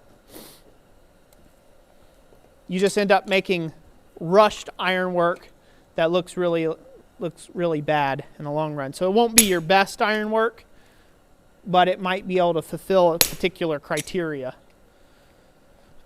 So I'm hoping to try Daniel Moss's thing on that end. So I will definitely be doing it. I just haven't been able to have the breakaway time yet this week to film my video. But be on the lookout. Mr. Coffee says keeping the measurements close in the clock is the tricky part. Keeping the measurements what? Close to what the ideal measurements are. Yep. And I imagine that will be the tricky part. And so for what I'm hoping to show with my video is the contrast of why you should practice things. Like for instance, so Daniel Moss, he was doing this for a job interview, okay? It was job related and dependent that he be able to perform under those criterias. All right? And so it is it is good that if someone could let you know up front, like, hey, next week you'll be tested on this item, so study up, right? And it's a good example, a good challenge, really, to see how well you can, self-study on something and how diligent you're going to be, during that process. So what I hope that my video take will show is, which it probably will, is why you should practice before you have a go at it. Why you should practice a few times before you do your singular video, like Daniel Moss is trying to do there. I think it's going to be a lot of fun. I think it's a swell idea. So we'll see how I fare. We'll see how I fare. Rob Huff says he's doing a tire hammer build workshop at John Perot's in April, but the wife hasn't been told yet. Wink. Good luck and Godspeed. Mr. Coffee recommends he gets jewelry for his wife. Neil Graham says, Rob, tell her when you come home with it that, honey, this weekend got canceled, so I decided to build a power hammer. There you go. Let's go to the anvil. Okay. Like we did before, we're going to knock one away. We're going to knock the other one away. We're going to turn it up on edge. Curl it out. Turn up on edge. Curl it out. Hammer it down. Black collar and Ironworks. You'll be back. You're going to burn a pot pie. Don't make it too crispy. He doing what? He's going to burn a pot pie. Is that like your Friday thing? Like pot pies every Friday? His thing is to watch us and eat pot pie. That's right. You got to love this guy. Clapton Hernandez says, I know people that swear on the gas forge, but why do you use solid fuel and what kind of fuel are you using? So, I use solid fuel. One, it's cheaper. Two, it gives a better heat, higher BTUs for its particular, for the same amount of fuel that you would get. And I'm using coke. I'm using blacksmithing coke. Can they see that okay? Yep. Uh-huh. There we go. There's number two. Let me see here. Really, I've got a gas forge. I've got a coke forge. Gas forge is loud and noisy. Coke forge is a lot quieter. So there we have it. We think. Look good? Very good. Yeah. Yep. This one over here that I just got done could use a little bit of work. And I probably will give it just a little bit more love later on. But you guys get the point. how those are going to interact. So now I can set these off the side, and we will curl the ends of the bobsleds, or the ends of the rails, or skis, Just so you or know, Roy, runners, however you want to call them. Huh? just so you know, we are 18 minutes from 7 o'clock. 18 minutes from 7 o'clock. Okay. Good to know. I will show this one since it's the, oh, I should probably mark it first. This one's a little bit longer than what this one is, so I need to shorten it real quick. Questions, Jess? Comments, complaints, concerns? Yes. Morante Matt says, is a corner made of flat bar with forge stronger than a corner made with a weld? So if you forge a corner versus welding a corner, which one's stronger? Like easy way or hard way? Yeah, that matters. Probably the easy way. Easy way, anything that you can forge if, well, let me caveat that for a second. Anything that you can appropriately forge to a 90 as a solid piece, not a 90 degree, but as a solid piece, anything that you can appropriately forge as one solid piece will be stronger than two pieces mended together through welding or other processes. Period. Always will be. However, that being said, depending on the particular situation, it's not possible to keep a piece strong while forging it, say at a 90 degree. You get too much thinning, and in that case, forge welding is a much better option, and it will be stronger because it adds mass to the joint, usually. So it just all depends on the type of joint that you're doing. And this brings up a good point while I'm waiting on this thing to heat up here. This kind of brings up a good point on just design in general. When you're designing something, say something like a gate or a railing or a grill, or these things you really should think about as you're designing it as you go ahead. 1, can I make this? 2, will it be strong? And 3, how does this relate to the other pieces in the design?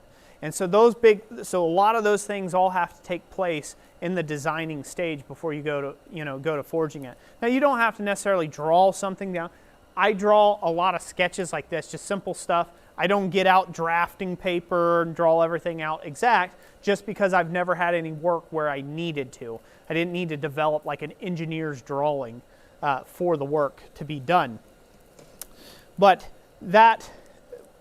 I take into consideration what exactly I'm doing here and how I'm putting stuff together. Like for instance, I know what stock I'm starting with on this scroll, so I know I'm not going to have enough thickness here to forge weld on a branching scroll. Not really. I'll be able to do it, I'll be able to weld it, I'll be able to pin it and weld it on, with a little light forge weld, but I won't be able to just make it disappear. So instead of doing that, I'm going to own the fact that it's a separate piece that's on top of that scroll, right? That it's a branching scroll, but it's a separate piece. I'm going to own that fact with a little bit of decoration instead. So that kind of all went into consideration when I designed this, and especially trying to design it to fit in the format of a 2-hour stream on a Friday night, right? On a couple, 2-hour streams on Friday nights. Go on, you okay? Yeah, I'm just trying to warm my toes. Just trying to warm your toes up? Yep. Oh. All right, we can go to the anvil? Okay. Great question. Mr. Emo Muffin Man says, would you recommend a gas or a solid fuel forge for a beginning hobbyist smith?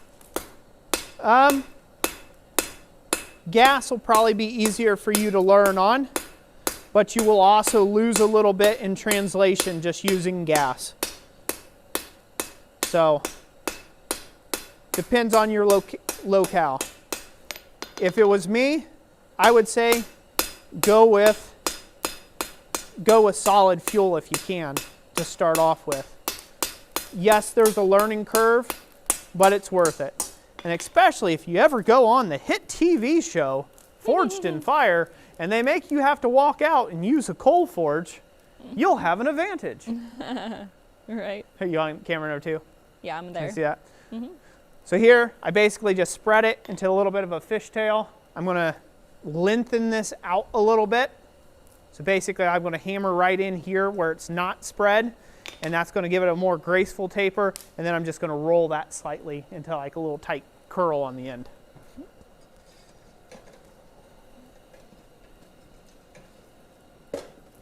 Old Wolf, catch you later. Be safe. Old Wolf, be safe. Someone asked how long a 20-pound cylinder will last on a burner. And For the Honor Forge said that for him, using a single burner, that his tank lasts about a week if he only does 3 hours a day. Oh. It depends on your altitude, your temperature, and how many BTU the output of your forge is.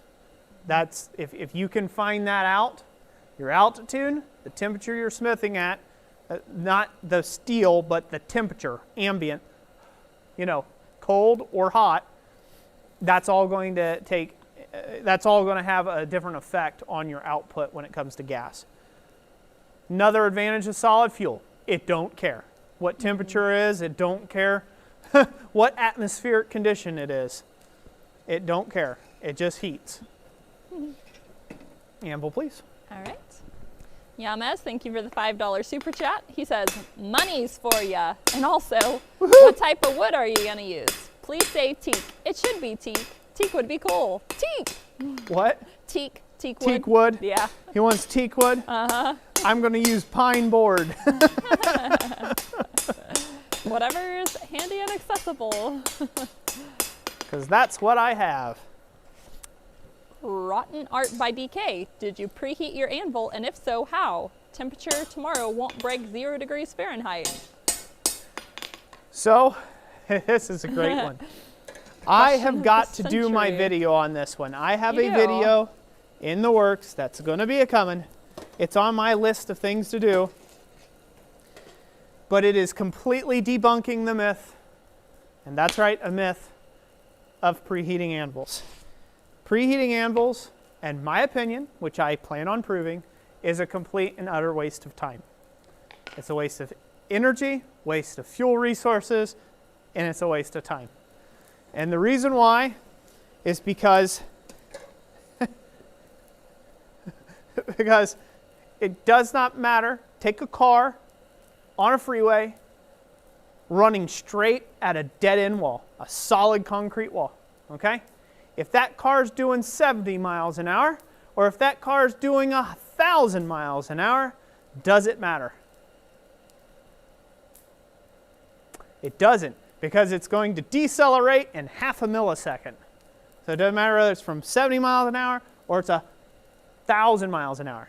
The temperature swing, the delta T between the anvil surface top, even on a 200 degree day, which you'll be dead, but say it was a 200 degree day out there, and you were out smithing in your forge, the delta T, the temperature difference between that anvil top and that steel makes 0 difference whatsoever. There's 0 difference. Whether this thing's 12 degrees or this thing's 1,000 degrees makes 0 difference on it.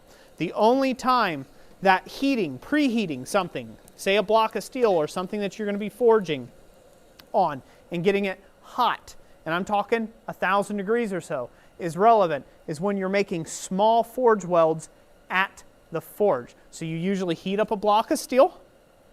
It's usually mild steel.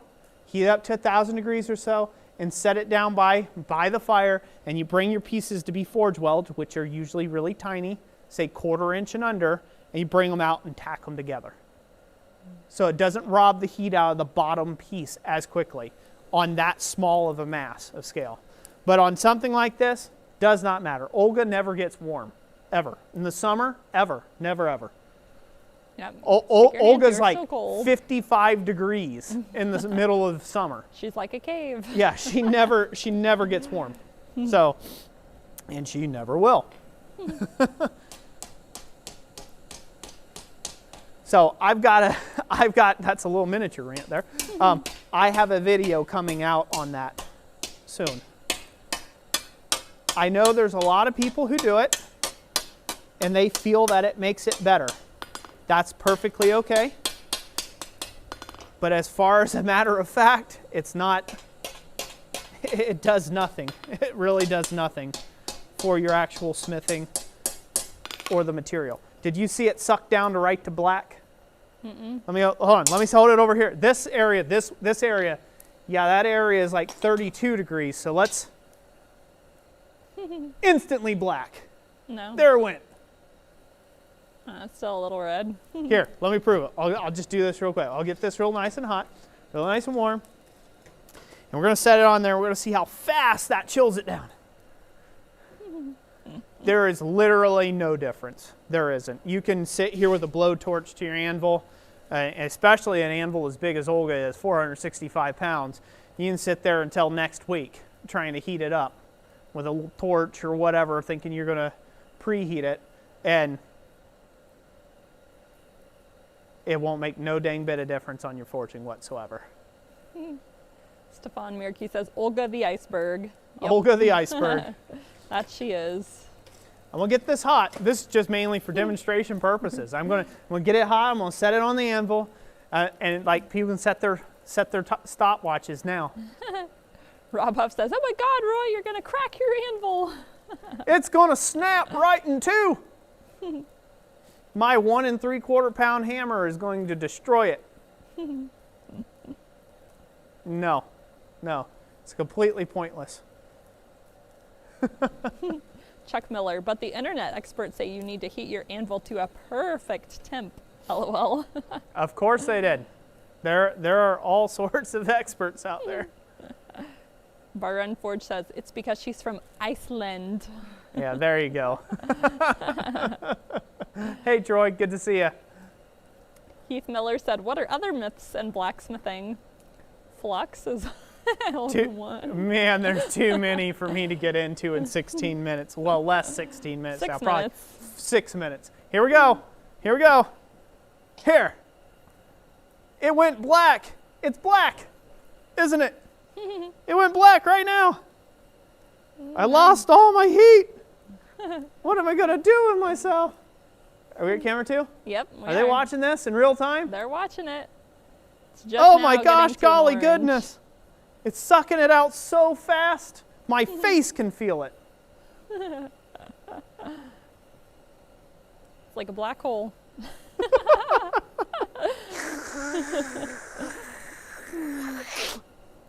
Bill Wool says, it'll shatter like glass. Laughy face. Brian Neely, the magnetic north. Is that where we're at up here? Yeah, that's where we're at. We're at magnetic north on it. Tell you what I will do with that remaining heat. Man, so quick. So quick. Now, consequently, I could actually hold that up in mid-air, and I guarantee you there's no difference. Yep, still ice cold. Still ice cold. I can hold this up in mid-air, and you guys can time it. I'm going to do it right now. I'm just going to do it. Why not? Okay. We're wasting time. We might as well. That project's done, but I just got to put this out because this is a great, I get asked this. You wouldn't believe how many times I get asked this across the year. It's a bunch. Every time someone sees my breath, how hot do you preheat your anvil before you get forging for the day? I don't. So, again, there are people who feel comfortable with preheating their anvil first. They heard a thing from a friend of a guy who knew somebody one time who broke an anvil because it was too cold. Probably wasn't anything to do with the cold, but you know, hey, correlation is causation. Okay, so we're gonna go with it. But then it gets back around the gravy train, and then he says, "Oh, I always preheat my anvil because I know a guy who snapped a horn off."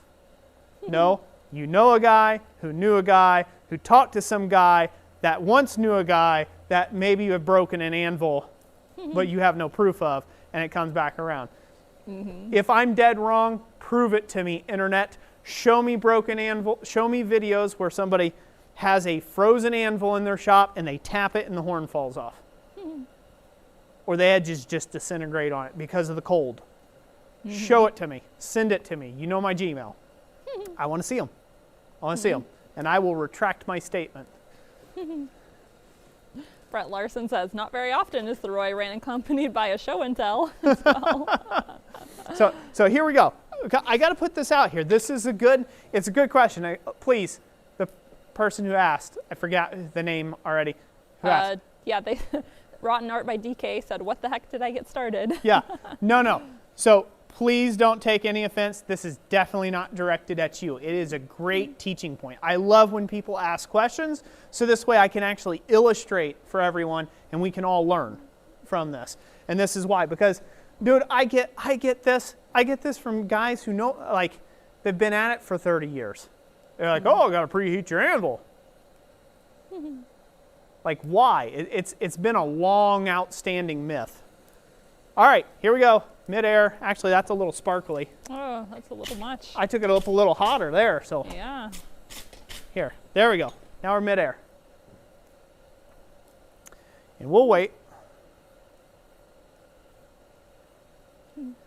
So this being a mid-air, it should probably last twice as long than on the anvil top. Oh, yeah, go Yamas. Time it. Time it, Yamas, time it, time it. Todd Good says, this one's extra educational. I may just keep tuning in for the science. Oh, I'm not a very smart man. I will say that.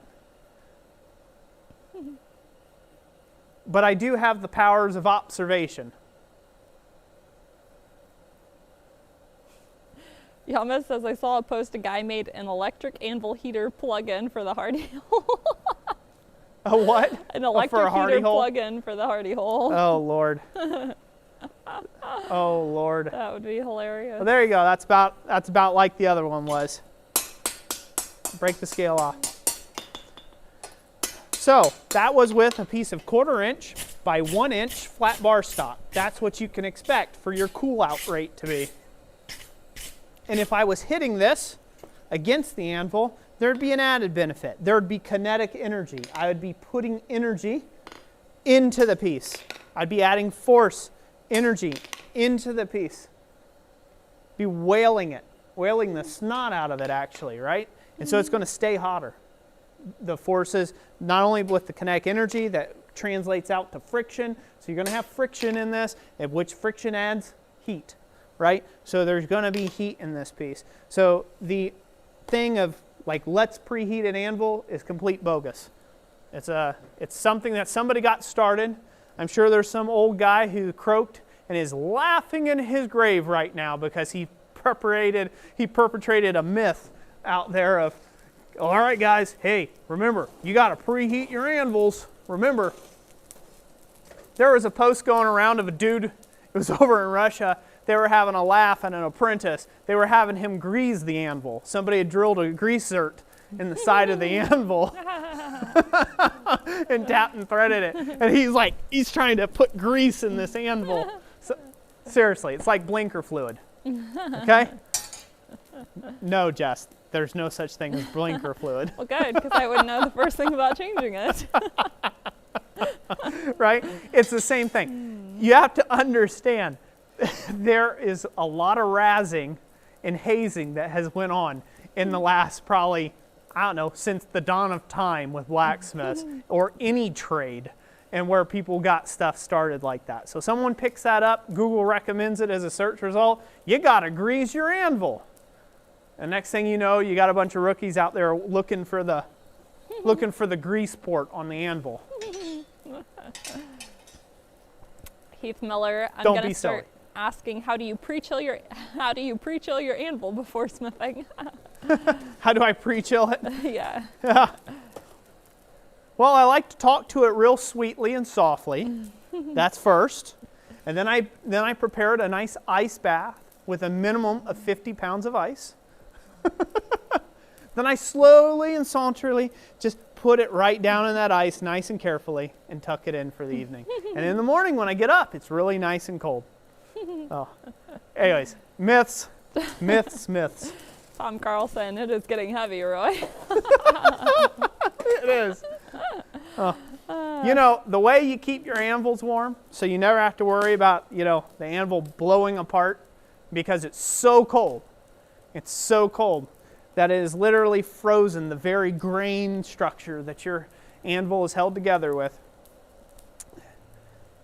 The easiest way is you take your anvil in with you every night. You tuck it in down at your feet with a nice heating blanket wrapped all the way around it. You got to do this, okay? And that it keeps it warm. It keeps it warm for you. It keeps it at a nice 100-ish degrees. Not too hot, but you don't want it to be too cold either. Because when you bring out that steel that's 2,000 degrees, it's going to matter. All right, enough of my ranting. People are probably tired of it. No, they're making all kinds of jokes. Black Collar sent a $5 super chat and says, everyone knows that Roy preheats his anvil with molten copper. Yeah, I preheat it. Yeah, I preheat it in lead, molten lead. That's what I do. It's a Chinese secret, molten lead. No fume extractor either. Just a big pool of molten lead. Hi, I'm Roy. And that statement means I won't be here in a year from now. So I'll be 6 feet under. Don't do that. If you're watching this, I'm joking around. This is the joking and cutting up part of the stream. I should probably have to preference that, shouldn't I? Probably so. You've been warned. Yeah. Neil Graham says, let's watch Roy thermocycle some steel. Ooh, riveting content. Oh, if you'll excuse me for a second, I want to grab some clamps so this way I can show like it all kind of clamped up. Sure. Can I do that? Yes, go ahead. Okay. Talk amongst yourselves for a second. I'll be just right back. For the Honor Forge, we need that on a sweater, Olga, and a cozy blanket. Yeah. No joke, Roy, has that been recommended? Keith Miller, do you buy chocolate for your anvil? For Olga? Coffee's Forge. Hey, I fill blinker fluid bottles all the time at work, right next to the deer call under the hood. All right, I'm back. So I will have to say this. Am I back? Am I connected? Yeah, you're fine. Look good? I didn't lose it? No. It didn't lose me? Okay. I will say I'm probably a little bit more spicy this week than I have been in other weeks. So I do apologize if that offends anyone out there. Don't mean to be offensive, but and stomp on a bunch of toes, but it's like I just kind of had one of those weeks with a lot of jackwagonry in it. So it's like I'm probably a bit more feisty than I should be. A little feisty. A little bit, yeah. You think? Too feisty? No, you're good. Was that all right? They love it. They love it? All right, I'm going to clamp this to here. That's not where it's going to actually go. The runner's going to be back a little bit further. But I'm just going to clamp it to here because it'll make it a little bit easier for me to clamp it. So just keep that in mind. This will actually sit back just a little further on this piece. I'm just clamping it here so I can do the show and tell portion.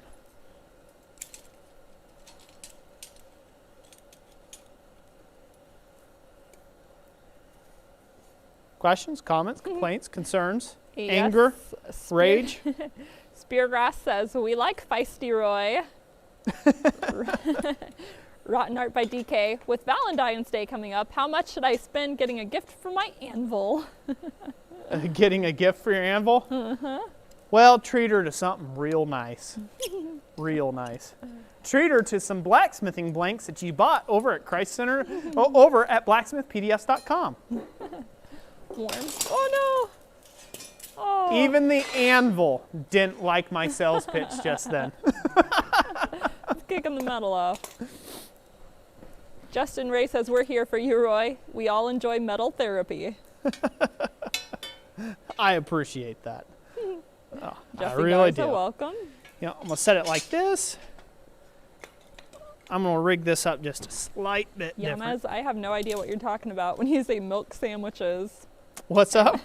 He says he's got to go figure out dinner. He'll probably make some milk sandwiches. Roy, Jess, keep it up. Everyone, I'll see you tomorrow evening. I don't know what a milk sandwich is. Grilled cheese.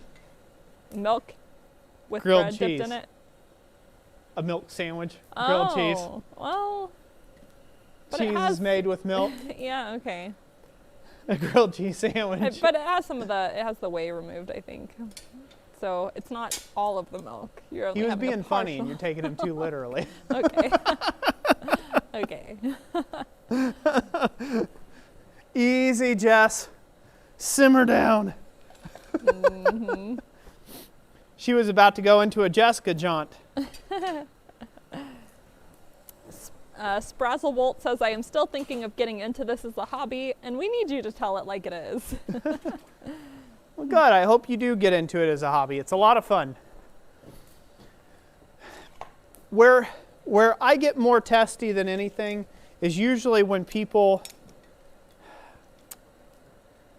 not necessarily when people put out, wrong information, but when people put out information that necessarily belittles someone else for, doing it a certain way. That stuff bothers me more than anything. But, doing, stuff that myths that have been going on forever, those I don't mind dispelling. Where it gets tricky is there's always someone to take and rebuttal you without ever have actually, doing any research or finding, observation. You can learn a lot in blacksmithing just by the power of observation, taking a look at things and saying, do I see this as happening as true in my life? Obviously, if you've got, say you live in Siberia and it's -50, maybe it's true in Siberia, right? I can't speak for everywhere across the globe.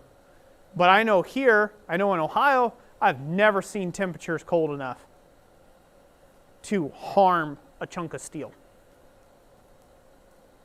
Nope, no care given whatsoever. No care given by any scrapyard I've ever been at or steel supplier. They've left their steel out in the cold every night since the dawn of time, right? Mm-hmm. And so that type of stuff, you'll inevitably find somebody eventually who will just disagree with you just for the sake of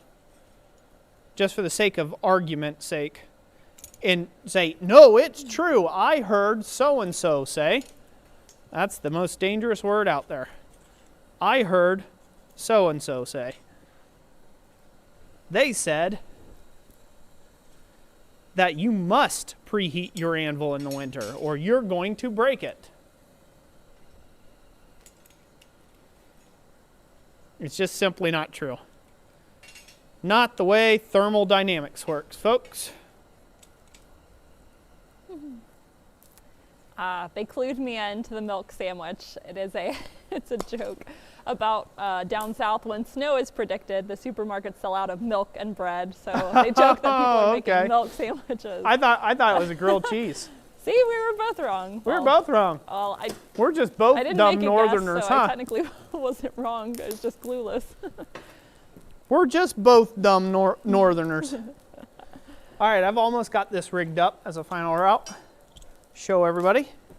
Mm-hmm. Coffee's forged. The favorite steel yard is all outside. Yeah, they're not throwing their heating blankets on their metal. Chuck Miller, if it's on the internet, it has to be true. Oh yeah, I'm sure. What is that guy? I'm trying to remember the name of that channel we watch. The guy that paints half of his face silver. What's that guy's name? Captain Disillusioned. Captain Disillusioned, yeah. Yeah, that's a good one if you wanna if you want to believe everything on the internet. All right. There we go. We're coming along.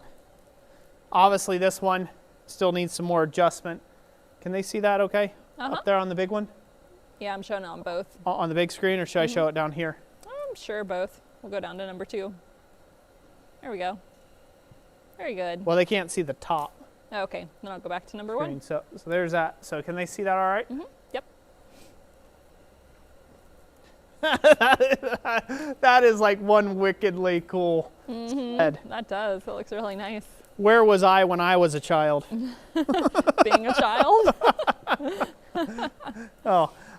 This portion here, this top portion is going to go down a bit more, so that's not placed right. This here has to be adjusted a little bit. This is too tall.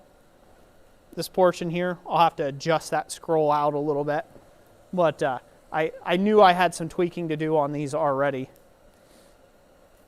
Again, what you're looking at here, actually, this one's supposed to be on the other side as well. So it's supposed to be the other ski portion. Maybe I can adjust this in spot here. Not going too crazy. Now I can actually look at it functionally. All right, that's better. That's the way that's going to be. Do you want me to snap a picture of that while you have it all together so we could, for our thumbnail for the next live stream or one of the future live streams, or are you just going to leave it like that for time being? Could do either. I go either way on this. Maybe after the stream. I mean, we can do it after the stream. Done. There you go. What's everybody think? Look cool? Yeah. Well, what's they saying? I can't understand if you don't talk. Yes. Okay. I was reading Jesse Garza saying that oldest son dropped a 10-pound maul on his anvil in negative weather and didn't even scratch it. Yep. So let me find some. Dave Varner says that is so awesome. Chuck Miller, that looks awesomeness. Speargrass Forge says looks awesome. Chuck Miller says Captain Obvious as well. Robert Lannis says that's sweet. Awesome. Glad you all like it. Eddie Bradford says very nice. Glad you all like it. Wayne Heinz, that would be a rich kid sled if one didn't make it themselves. Yeah, it would, wouldn't it? Mm-hmm. Oh, man. Well, that's looking good. Mm-hmm. That's looking good.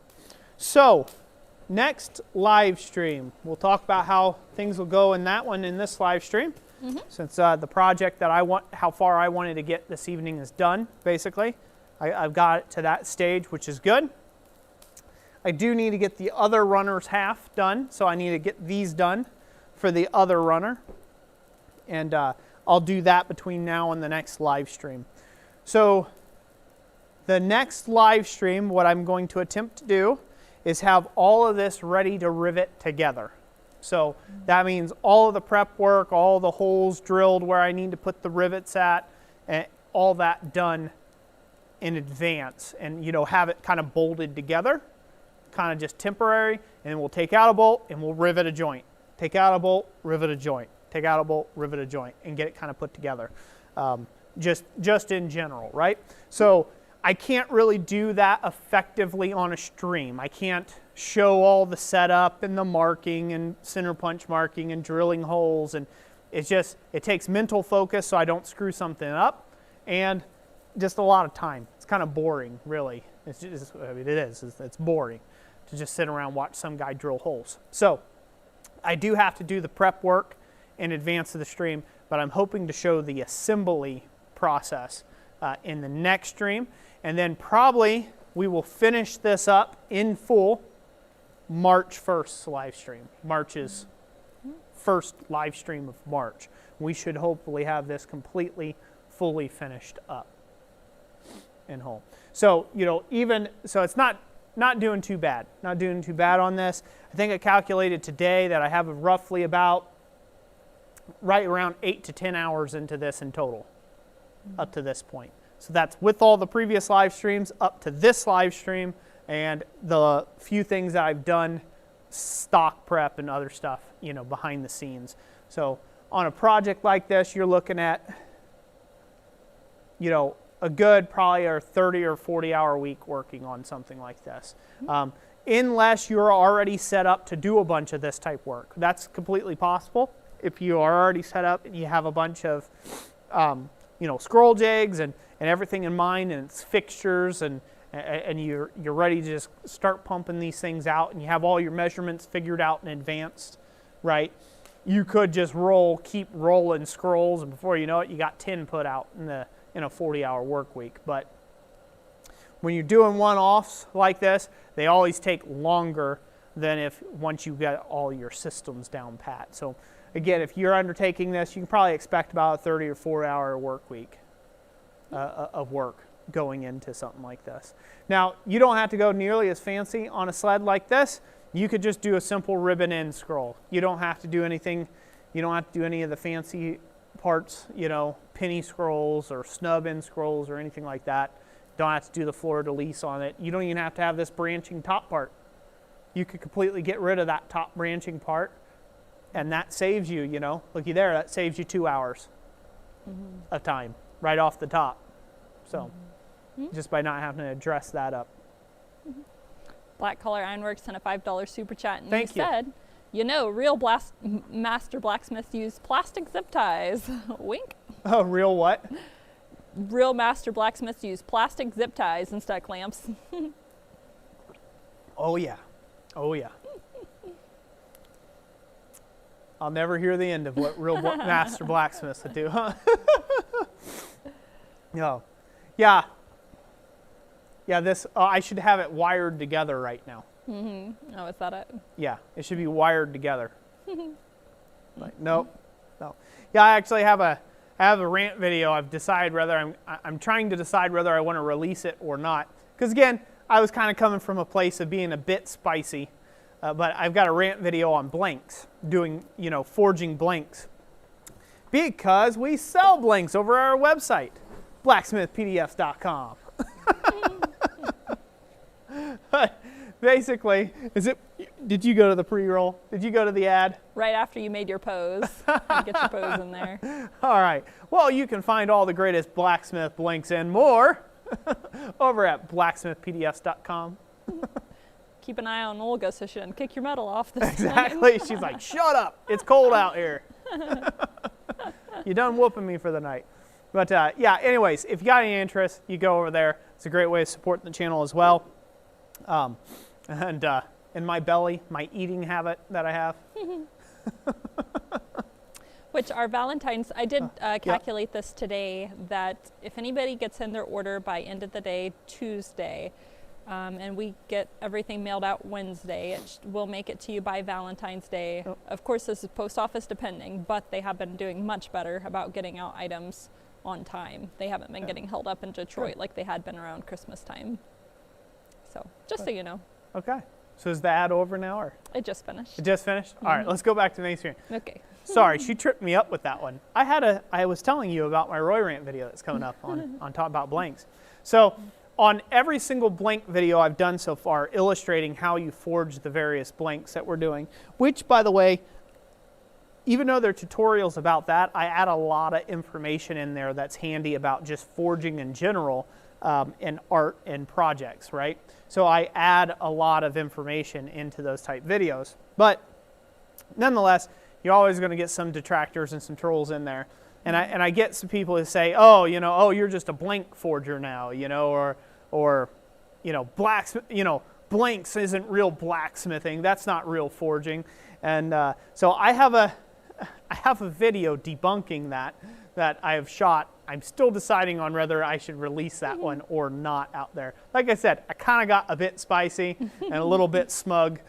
So I don't know if it's something that I'll actually let see the light of day. But I'm sure they probably would love to have seen it. Oh, yeah. So, they all love Roy Rants.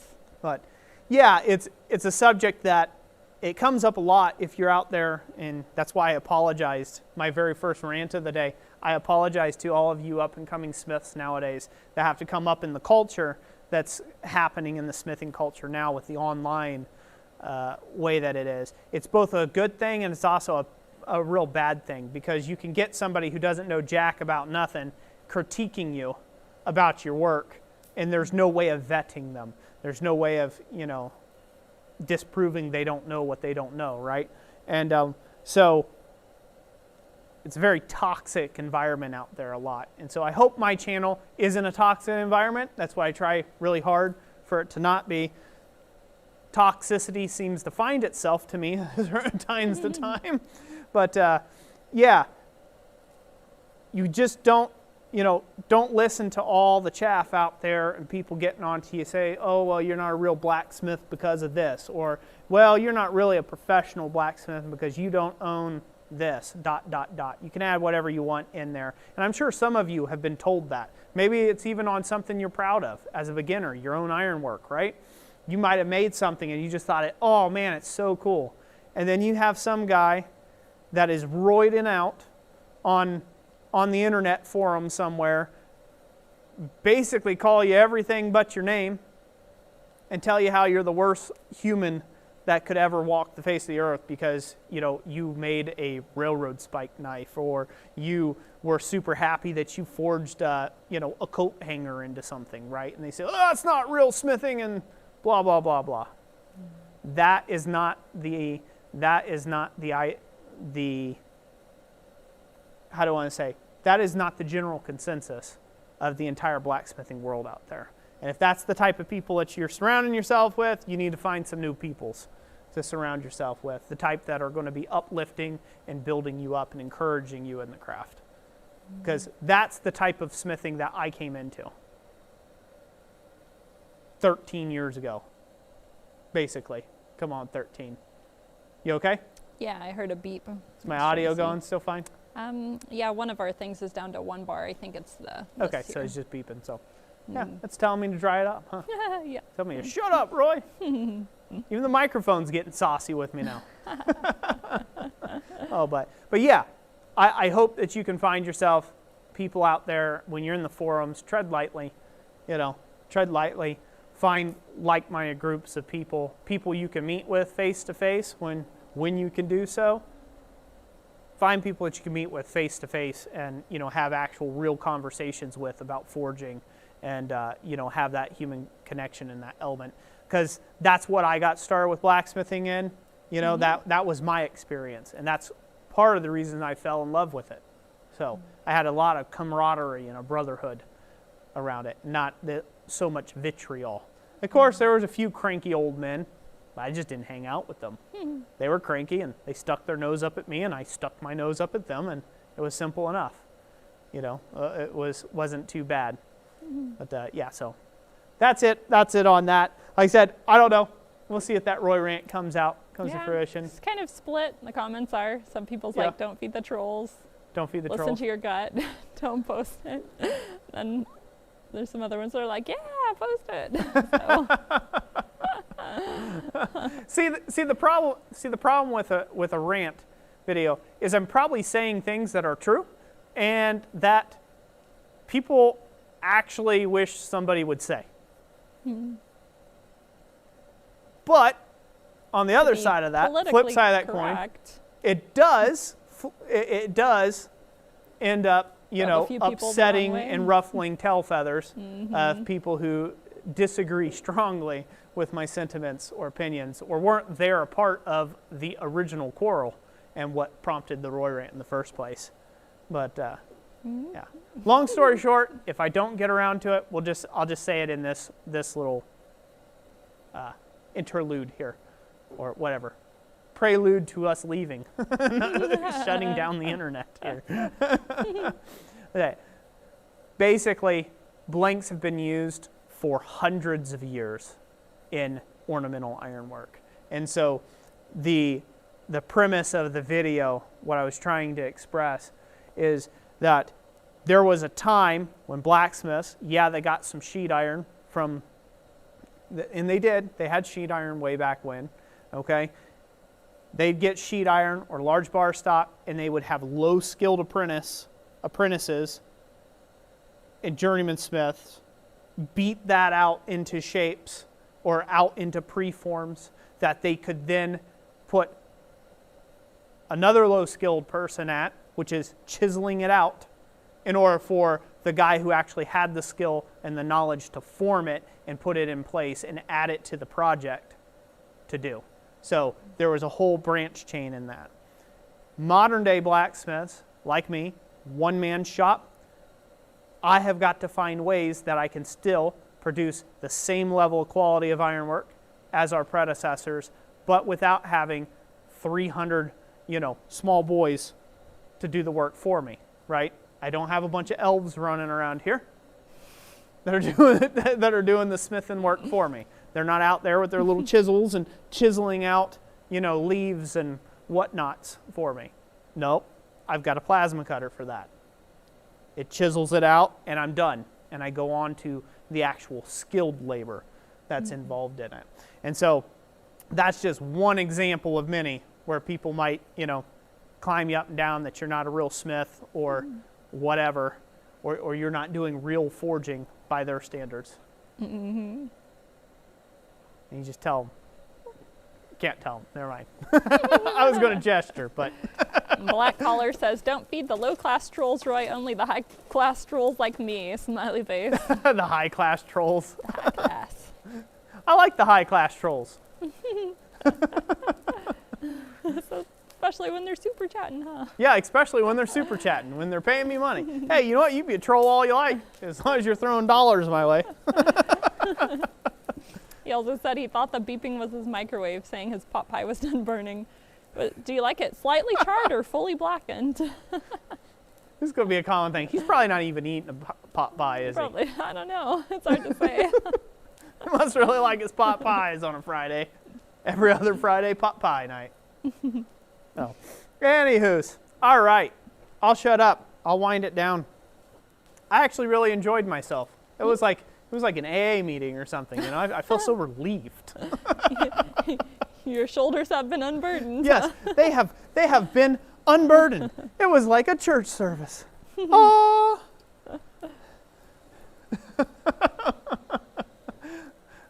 Anyways, so if it was your first time here and you just popped in and you listened to all that nonsense, hi, I'm Roy.